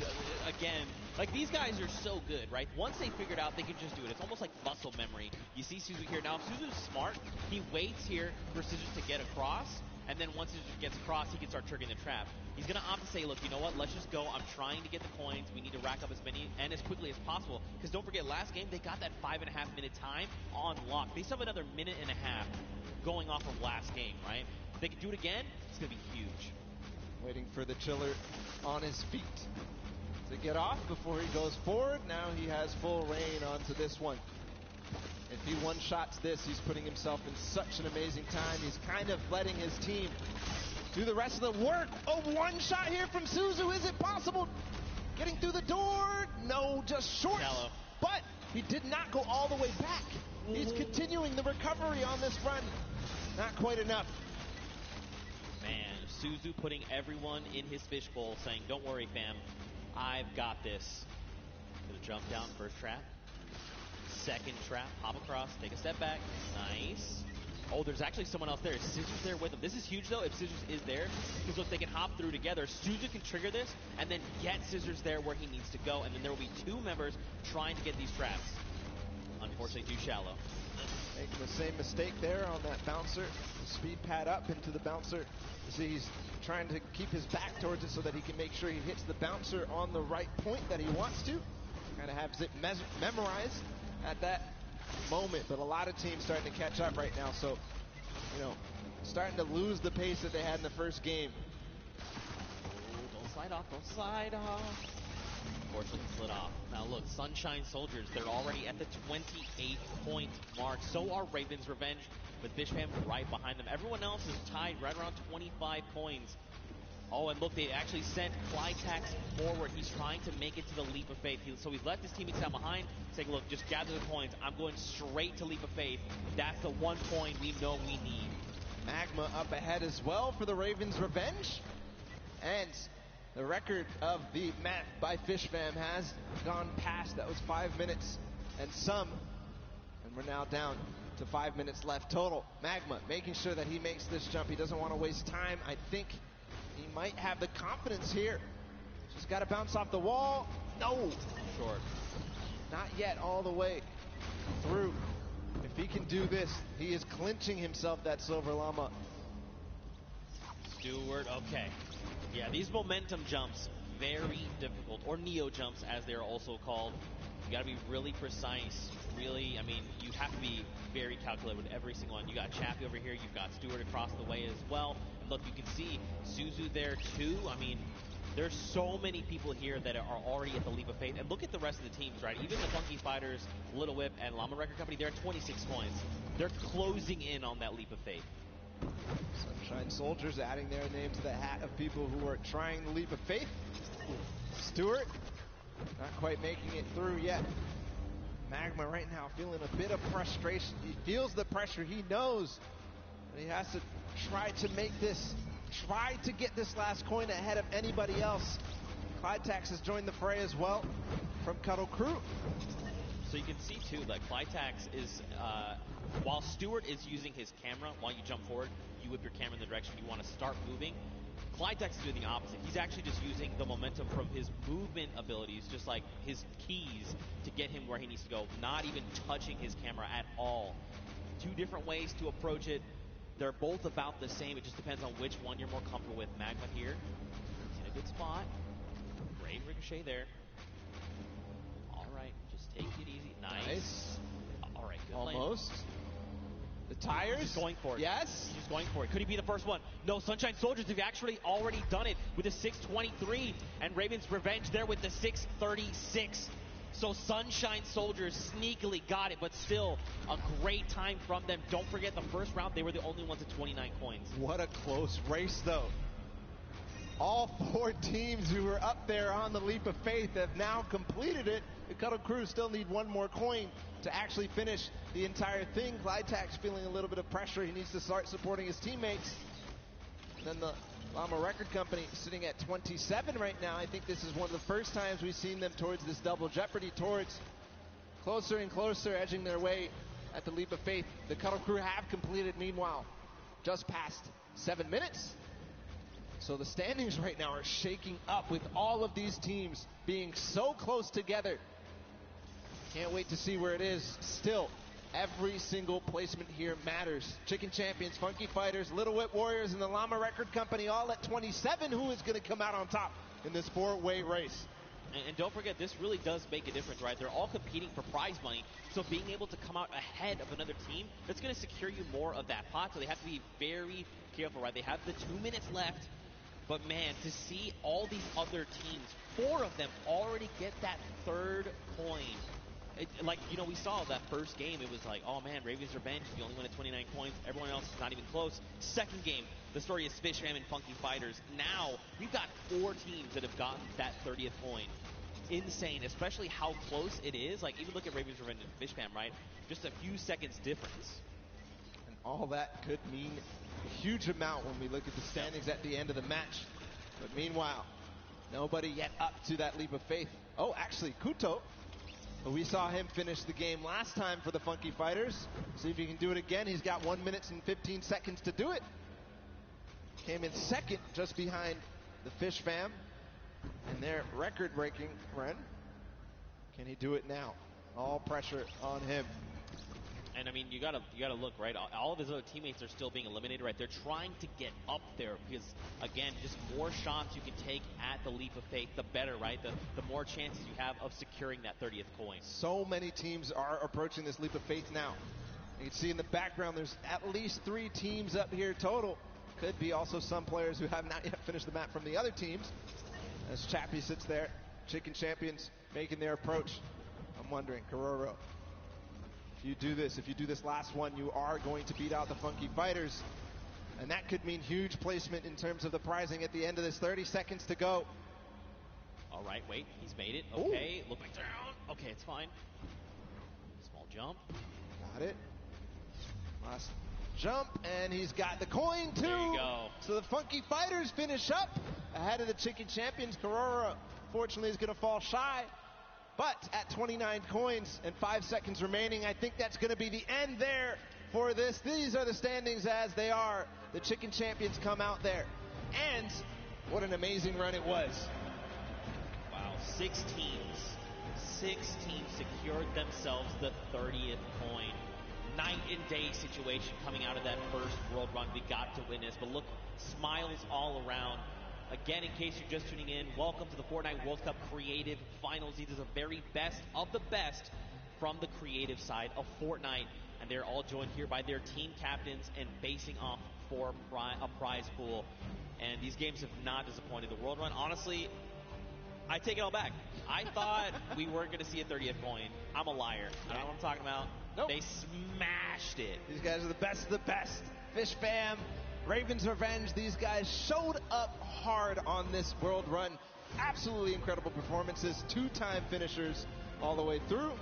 And now we also have to be able to think about what these standings are going to look like at the end of the day, because it was close, right? Raven's Revenge, that first one, and then getting second, and then getting second again, could mean that they are in contention for that first place here in this set.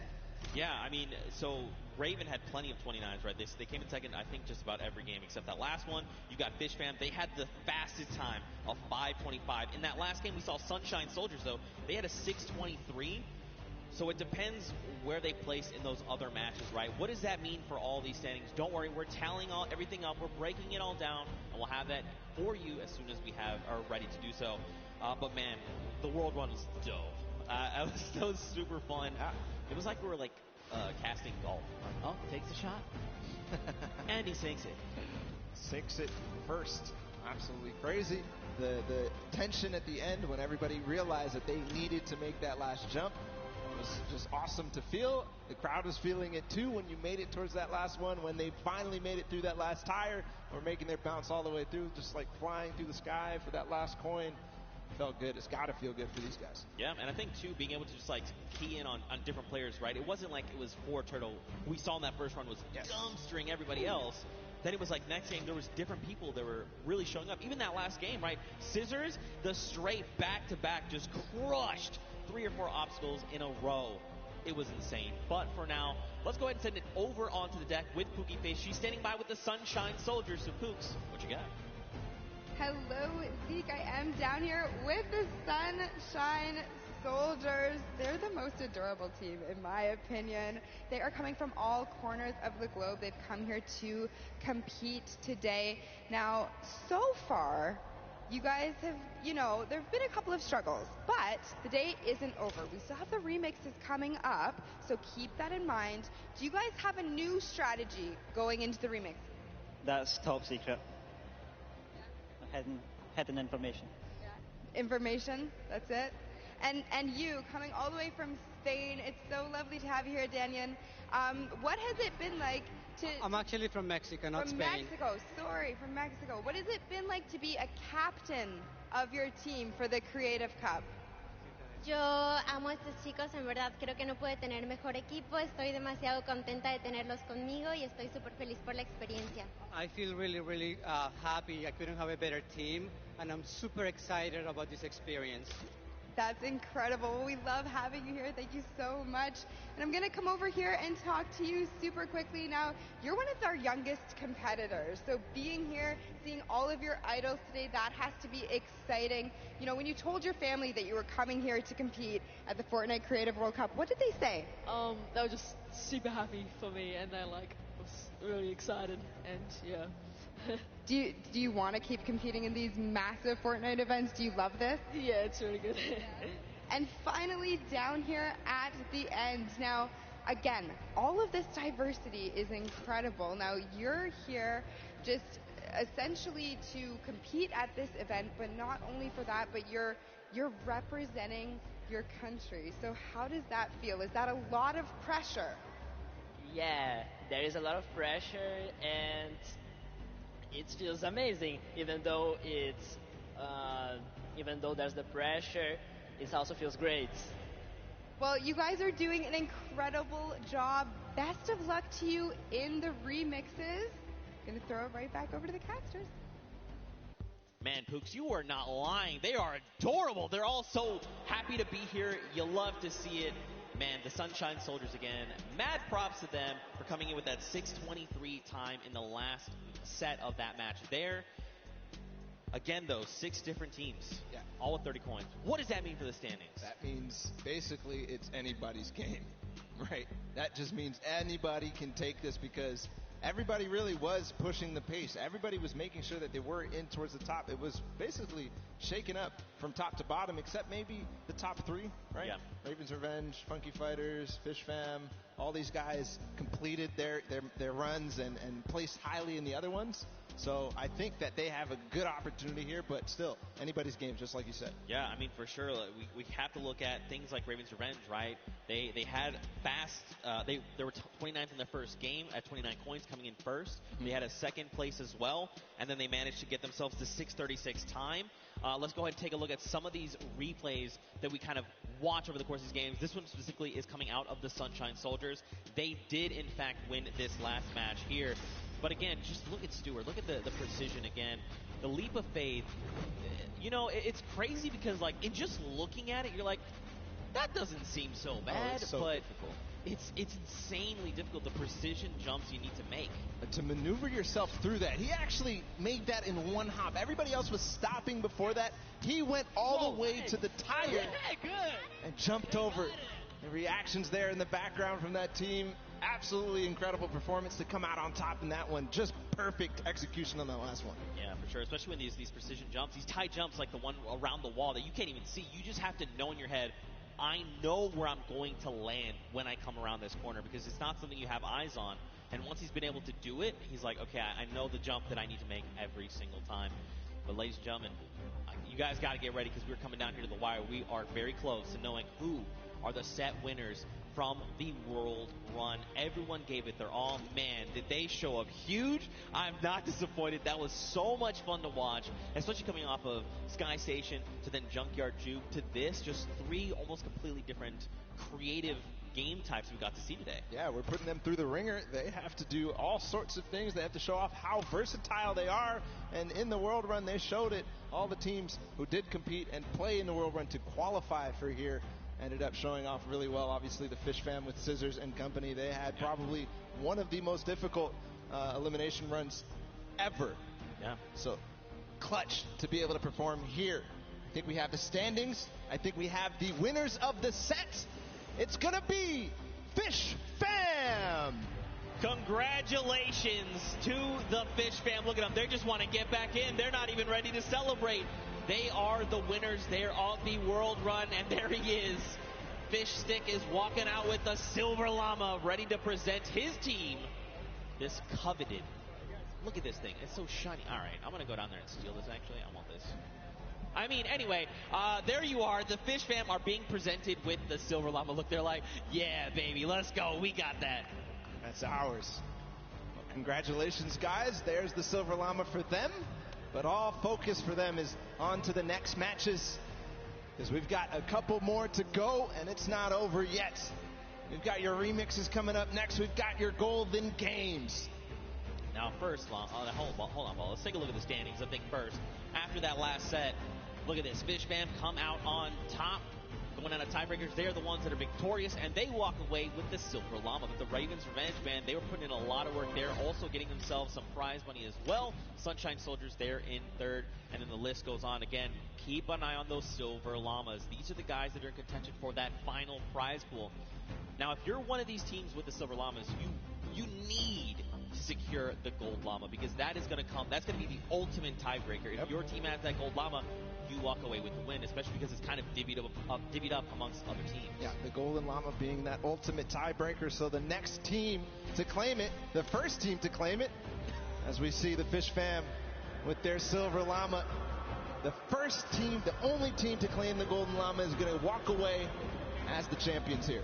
Yeah, for sure. Look, you kind of teased it a little bit. What are these remixes things that we're kind of talking about? What does that mean for the games? Don't even worry. We got you guys covered. We're going to break it all down for you. So, remixes. We're basically going to go back through and play a match of every single match type. Yep. But there's going to be something different about them. So, starting with Sky Station Showdown, the remix for that is that all players can earn points, not just your sword bearer. That is going to be playing a big factor. We've also upped the typical 1,000 points needed up to 3,000. Bala, we've also got Junkyard Juke. Do you want to talk about that one? Absolutely. In Junkyard Juke, we're going to be playing it again, but you can only use large props. So it might look a little bit silly, but what it means is that it's going to be all the more difficult to score. But at the same time, each large prop is worth 10, so we're not going to see those, small increments between each other. So leads can get large, or they can just stay very small because it's so difficult. Yeah, for sure. And finally, we're going to hit the World Run one more time. But the remix is that players do not respawn. That's right. They're going to have one life. Brutal. That is so hard. We saw how many people struggled, even, to get past that first couple obstacles. So difficult. If they have one life, it's going to be so difficult. But we are going to be hopping into the first game of the Golden Games. It's Sky Station Showdown with a remix that everybody can earn points. Here we go. Go ahead and count us in here. If you're hanging out at the stadium, we've got 3, 2, 1. And the remix of Sky Station Showdown is underway. 15 minutes counting down. So don't forget, we have a new total cap. That is 3,000. And the remix is that anyone for your team can accrue points. This also stacks, by the way. So if you and your squad are sitting on a point, you're getting 3 points per person per second. So what does that mean? Will that mean players try to push points and lock them down? What will that mean for that center point at 7 minutes that opens up? We'll have to see as the game goes on, man. So we'll have to recall all the different strategies that these teams have, because a lot of players took it very slow. The Fish Fam tried to contain the 1 point. Same thing with the Little Whip Warriors. Same thing with also the Cuddle Crew. But we also had the Llama Record Company all trying to buy and really push for that center point when it opened up. Right now, the initial control point fights are going down. Raven's Revenge has got one. Sunshine Soldiers have gotten one. And the Funky Fighters as well, but not before getting contested. Here's all the second wave. And Blood going in, going to start swinging the sword. Can he chop them up? Danyan instead says, not today, friends. You have all been eliminated. Going to shut down one there as well. Bensor going to be shut down. And you've got the Llama Record Company like, hey, what's going on up here? Nope, Danyan is prepared. She saw you coming. She heard the DJ scratches. Back to the island you go. And remember, it does accumulate no matter who is on the point, and also it stacks. So all 4 players are able to grab and stay inside the point. So you'll see at sometimes 12 points at a time going through for a team if all 4 members of their squad are on the point. That's right. Ninja racking up eliminations and will be picked up there. The team's VIP being eliminated. So this is going to drastically change the way you approach these things, right? For example, if you decide to go in and assault another team, especially if you can get that surprise angle and you eliminate all of them, you by yourself can actually lock down that point for any amount of time and start racking up points. So you can look to contest, you can look to leave a team behind, you can break up into groups. There's so many different things, so many different variables to keep in mind as we move through this. Alrighty, some innovation here from the Llama Record Company and a couple of other teams. They're hiding a couple people inside of cones so that they will continue to contest. But I think in this mode it might be more viable to just stay and all fight at the same time. Nobody hiding at all. And we'll see too. It kind of lends a little bit more credence to the strategy that people were employing in the first set of games when they first played the Sky Station Showdown.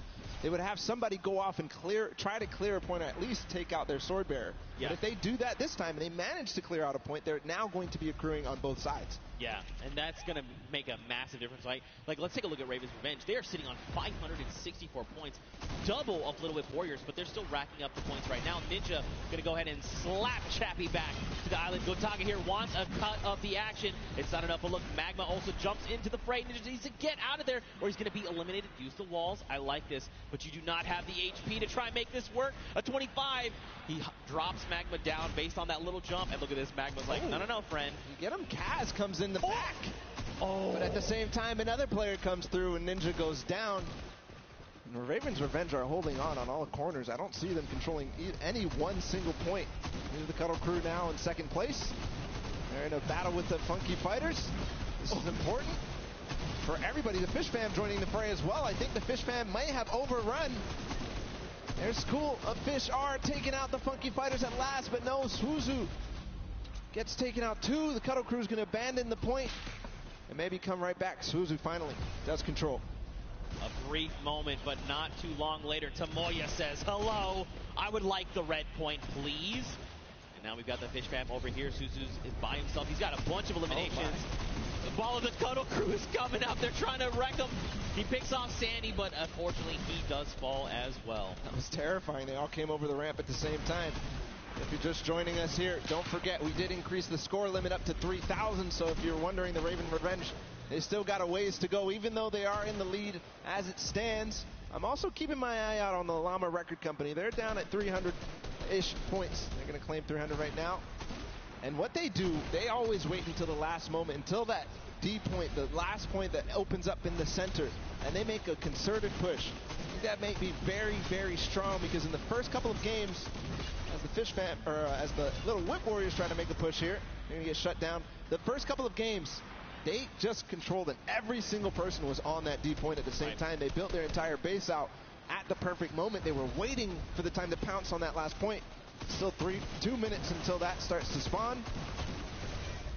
Oh, he's going to launch the Little Whip Warrior. He is, in fact, going to shut down Taco. Look at this across the way. Magma gets picked off, and the Little Whip Warriors are back on the green point.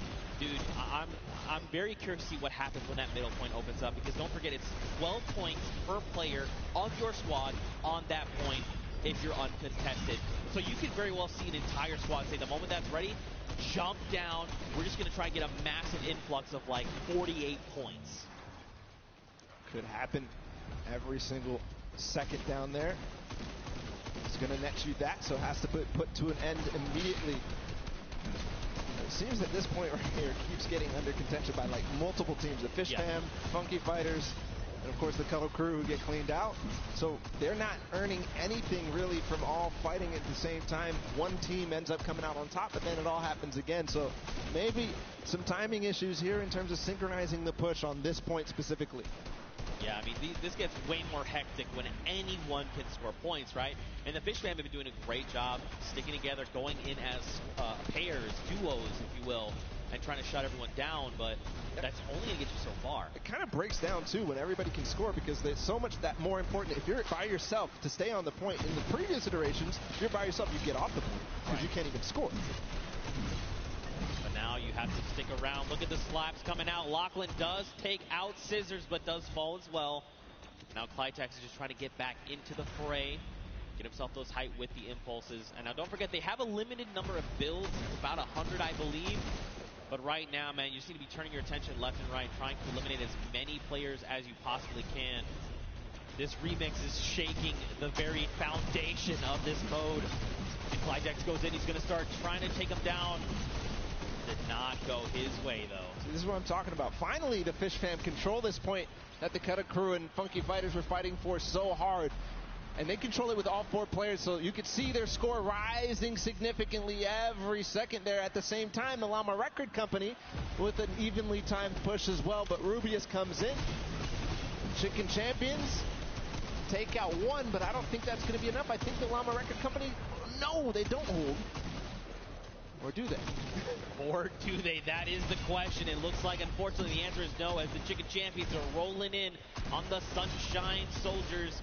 Attacks are going off left and right, but Danyan is just it's just not falling. Just keeps eliminating left and right, getting a little bit of siphon. The timing of that push from that took out the Llama Record Company might have actually worked out in their favor, because they're all going to respawn together.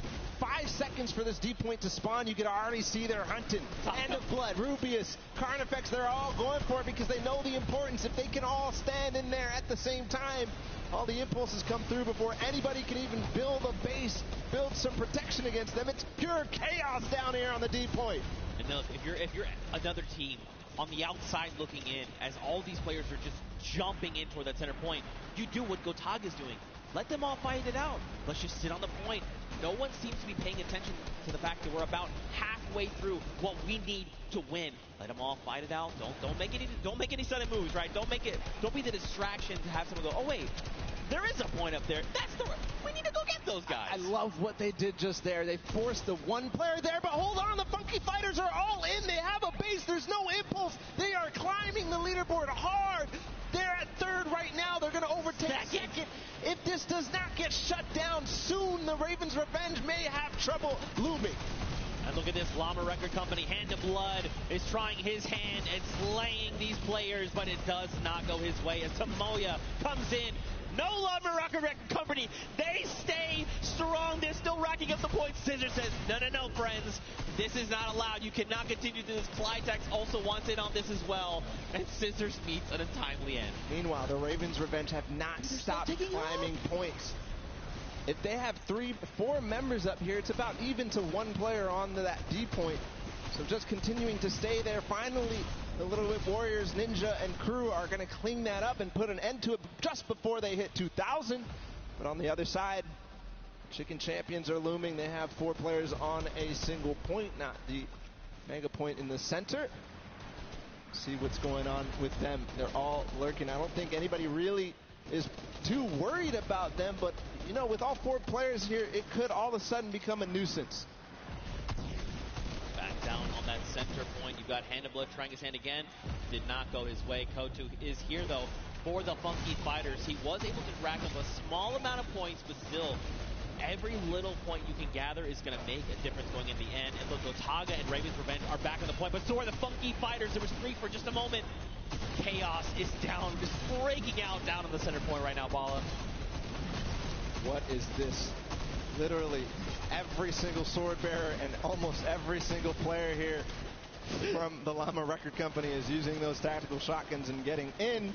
But again, the Ravens' Revenge are on point with 4 players, just shooting down, throwing impulses where they can, and just making sure they're accruing all those points. Meanwhile, the D point, nobody has gotten anywhere since the Funky Fighters were left there for so long. It all depends how this all unfolds. Hold on, they're trying to get a base. I think they might finally break through. No, they lose and trade off evenly every single time. 4 minutes left on that timer, and Bala, these guys have been uncontested. It's just now that the Little Whip Warriors want to try and make the push, but look at Gotaga. He's literally just slicing through all these ice cream cones. I was going to try and say hot knife through butter, but this is ice cream. It doesn't quite work that way. It's crazy how nobody except the Little Whip Warriors are trying to contest the Ravens' revenge right now. They are sitting on the point by themselves with 4, but again, the Funky Fighters in the center with 4 players. They are not even making any noise. They're not showing that there's anybody there. They are rising so fast. Finally, Turtle comes in. He spots them out, but that's not going to be enough. They shut him down immediately. They're still on the point. They need to just box this up. They need to bunker down. Look at this. They just overtook the first spot. Someone needs to do something about this. Guys, they're taking up again. Could be you have to go in the center. They get it. Oh, my God. Funky Fighters again take the win here on Sky Station Showdown, the first match of the Golden Games. And that is a huge victory leading into the rest of these. Just unbelievable. For so long, Gotaga and Ravens Revenge sat on the green point completely uncontested. And then for a moment, everyone forgets about the center point, and that's enough for all 4 members of the Funky Fighters to sit on the point and just rise above everyone else. And by the time everyone could kind of figure out what was going on, it was too late. They stole away the first golden game. Ridiculous that nobody was able to spot that out. It seemed like Turtle was going to say, okay, guys, they're all on the point. Everybody start doing everything you can to stop them, because he saw all 4 members. They went from less than 1,000 once the D point was out to all the way up to win. And it was 400 points between them and the Ravens Revenge at the end there. Right. But you do have to also think about who else came very close in second. Ravens Revenge, who's in third. We'll be able to find out in a bit with the standings, but just an unbelievable performance there from the Funky Fighters to realize exactly what must be done. That was the second time they completely boxed up that entire D point. Yeah, and just completely uncontested. But that's it for the first of 3 golden games. And for the Funky Fighters, they secure that win. But for now, let's send it back over to Pookie. She's standing by with the winners. Pookie, down to you. Thank you so much, Nick. I am down here with the Funky Fighters. Another victory. I feel like I've been talking to you guys all day, but how did you find that remix game? Because those rules were a little bit different than what you were used to. So what was your strategy going into that one, Huzi? I mean, everything was so unexpected. We were last and we came first because we got the middle. The point system, because every player gets points, so we win. It was so exciting.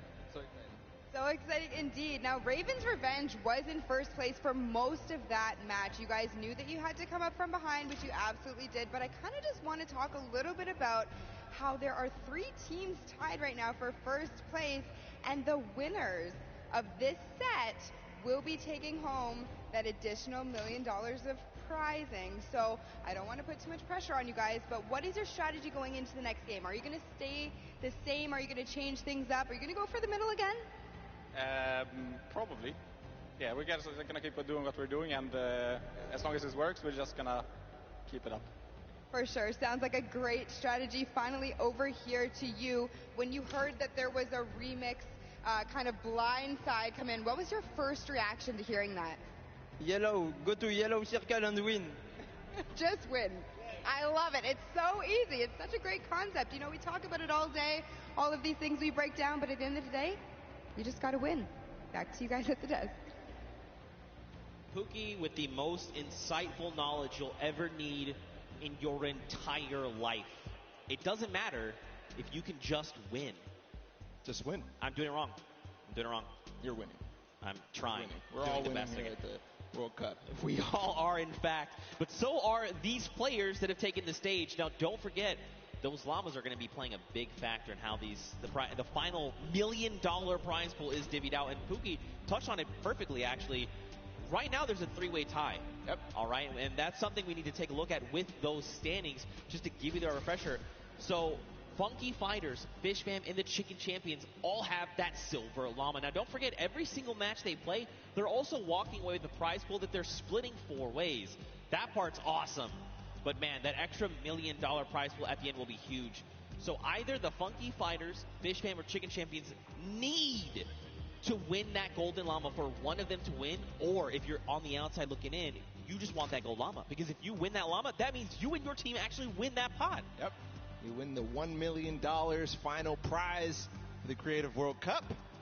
So all is on the line right now. Those prizings, as they shake up into the next sets, are going to be so crucial to keep an eye out. The Funky Fighters taking a good first lead, but it's not enough. We've seen it time and time again in these first matches of the set. That people who win the first game don't end up coming through all the way at the end. So they have to have a consistently good performance into the next game, which is the Junkyard Juke, and then into the next game too, which is the World Run. That's right. They're all golden. All the golden games with all the the golden games. Not the golden boys, just the golden games. I love you, buddy. Now, don't forget, if you guys are watching and maybe this is the first time you're tuning in, don't forget you can watch also at Fortnite.com/watch. If you're watching in-game, you can do that as well. If you go to Fortnite.com/watch, you can actually kind of hone in on a specific team. There's 10 different feeds to take a look at, and you can say, like, you know what, I'm all about the Fish Fam. I'm just going to watch their perspective. You can do that. Head on over to Fortnite.com/watch. Take a look. Here are a breakdown of your feeds right there on screen. It's an incredible new feature. I love to use it. I checked it out on my phone earlier, and just unbelievable, seriously. To see all the different POVs, to see the first and second place POVs, and then also to be able to pick who you want to watch. You can watch Lachlan in feed 8. You can watch Gotaga in feed 4.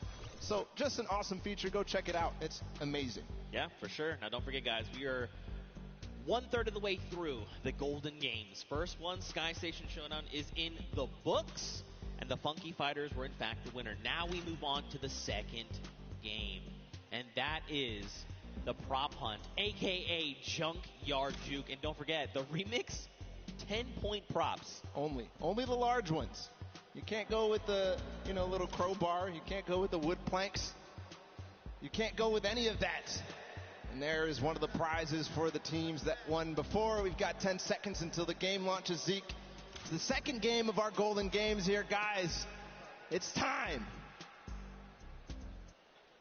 2, 1, the game begins. Now, just a refresher, we can only be 10-point props. So let's break down what these 10-point props are. You've got a snowman. By the way, there's no snow anywhere else on the map. You've got a Christmas tree with a gold llama on top. Nope, that sticks out like a sore thumb. A giant gnome? Well, I mean, it kind of blends in depending on where you stand. If you hide something that's behind something that's blue, you can make the hide. A giant teddy bear. You've got the target. You've got the rusted out car. I mean, you've also got the giant dumpster. So, as you kind of scan your eyes across the map, you can see things like the dumpster, the rusted out car, the target. These are things that could be... Whoa. All right, Kaz. All right, this guy is... guy's got the eyes of a hawk. But these props are going to be... They're going to stick out like sore thumbs is what I'm trying to get at. Yep.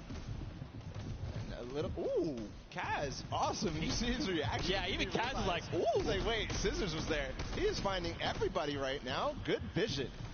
And it is interesting. You got to make sure you know who the guards are at the beginning of this. It's the Little Whip Warriors on the bottom level. They're clearing out house right now. They're making sure nobody is approaching. Only 4 teams have scored right now. Trying to find people. There was definitely someone back there there's not supposed to be 3 trucks back there, I don't think. But in playing this, the best way to kind of go about this is every time that those blinds come up, you want to instant reload right then on the spot. Yes, you can try to make blind fires. Unless you're certain, you're like, no, I know where my crosshair is. That's a player. Take the shot. Absolutely. But when those blinds come up, you want to reload. You want to have as many shots as possible before that next, shade comes back up, right? And the Ravens' Revenge being the other guards, by the way. Nice shot there from Taldak.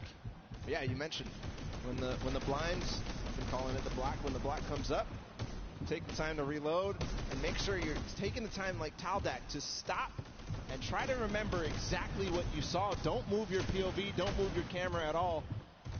As you try to recognize exactly what changed, you've got to use the uptime of your vision to take as many shots as possible to clear out what you think is possibly a prop. That player came down from below because he hit one of those springboards. Ayuzi moving forward, Zand as well. They're all going with the targets. Ayuzi gets in just barely because Taldak missed his shot. Man, this is really good for the Funky Fighters. They've taken themselves a nice early lead.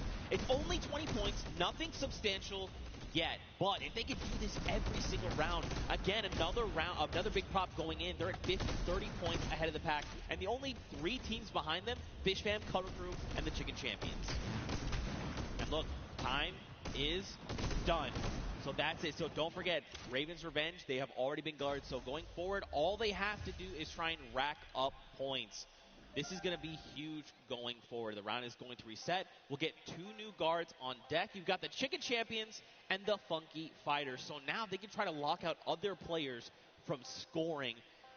And it depends on how well they do, right? Because, again, these are big 10-point props. There's a lot of them as well. You know, the props outnumber you pretty substantially. And if you recall the first game where the Ravens Revenge were actually in second to the Funky Fighters. So, like you said, being able to take your time and make sure that you know exactly what you need to do kind of gives them a little bit of an advantage. But the Funky Fighters really did come out to a huge lead in the first, scoring 5 points, or 5 total. See if they can hold it down right now and keep the lead as it is. The Chicken Champions at 20 are not going to be able to close the gap. But we'll see if the Fish Fam, the Cuddle Crew, and everybody else can approach the Funky Fighters right now. They're trying to stop that from happening. Well, Scissors did just drop in with that 10-point prop, who's closing that gap. If they can get another 10-point prop in, they're going to be tied with the Funky Fighters. But they actually have to make it there to the center to make it into the incinerator. That is going to be make or break. We have 2 minutes left on the clock. And, you know, my first instinct for this would be, you know what, I just got to go. I just got to try and run out as much as I can. That's actually counterintuitive. Right now, you want to just be taking baby steps, right? Just making sure you can secure those points is crucial. All the players right now, you can see them down below trying to get the shots as possible. They're racking up the eliminations right now. I don't think Fish Fam may have gotten one.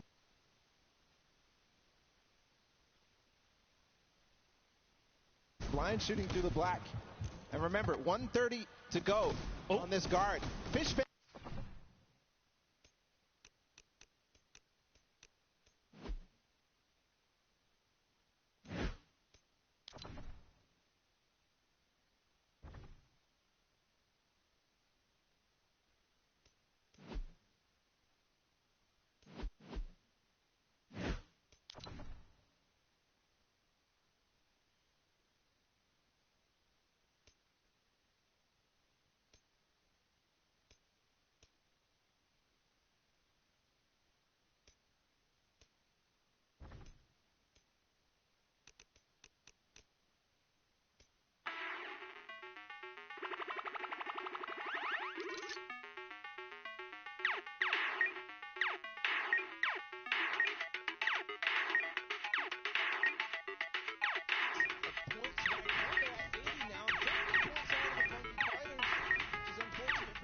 Watch. 30 seconds to go. They've taken the lead here. 20 points now. 30 points ahead. Make that 40. The numbers are changing like crazy. But right now, Scissors and the Fish Fam, they've got the lead. And this is huge right now. Don't forget the Funky Fighters are in the center, so they can't rack up points. We've got 10 seconds left. Whoever's out in the field, they need to make it into the incinerator right now. Are they going to have any more points accrue? It doesn't look like anybody's close. That's going to be the round. The Funky Fighters and the Chicken Champions end up closing out that guard watch. We'll see where the standings end. I did notice something, though, Zeke, is that the Ravens Revenge were at 0 for that run. They didn't get a single prop through, which is a far cry from their performance on Sky Station Showdown. They were second. They need to band together right now. They need to rally, and they need to make this happen. Round 3 begins. You've got the Fish Fam and the Sunshine Soldiers in the middle. So now the Fish Fam, you know, we saw this before. They got this lead, but now they have to try and lock everyone else out from getting points. And as we've clearly seen, it is actually way more difficult than it sounds. And judging by the first run of the Funky Fighters, they got 50 early on. We'll see if they can get and double their score, essentially, to tie up with the Fish Fam. But Sunshine Soldiers also being a guard, and the first two right now ending up on guard watch. 2.5 minutes left on this timer. You see people hitting these hidden little bumpers. So a little surprise in case you've been wondering why have they been flying up. There's little secret bumpers that are buried. You can see one right there that looks like a little silver dome. If players touch that, they're actually launched into the sky. And it's a very clear, like, hey, this is a person. They have disguised themselves as a prop. You should probably eliminate them. 2 minutes here on the clock. And Fish Fam are just tearing it up. But look, Funky Fighters, they were guards last round. They were behind pretty far. And now they're starting to close up that gap, right? If they can get another 3 props in within this 2-minute timer, they're going to be in a great spot heading into that final round. Tyler trying to hold it down before he gets his last opportunity to go with the props. But here the Cuddle Crew, and they're going to be on guard watch next. So if they don't solidify this lead very strong right now, it's going to be so difficult. Meanwhile, the Ravens of Revenge did finally get a prop in. They could have a final round that could be amazing. We'll continue to watch here for the Cuddle Crew. Llama Record Company and Funky Fighters all earn a point in just a second there. 1 minute and 20 seconds for this guard watch to end.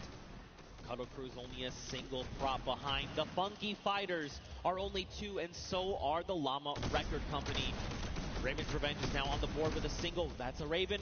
Look at that. Scissors, he's got this on lock. He's got the entire map laid out in his mind, and he can tell the difference. Wait, does he catch 2? He did not. Wait, these other 2 trucks, are they actually going to make it in? They're making it in. Yeah. That's unfortunate. Scissors, they snuck right under his nose. They get in. But it doesn't. Oh, he hit that person from the blinds. Wow. He heard you, Zeke. He knew. Listen. Flexing a little bit on everybody. He knows I'm a big fan of his. All right, he knows. Cuddle Crew, they're nice and hidden. All right, got to watch the bumper. There is one hidden. You see it right there in front?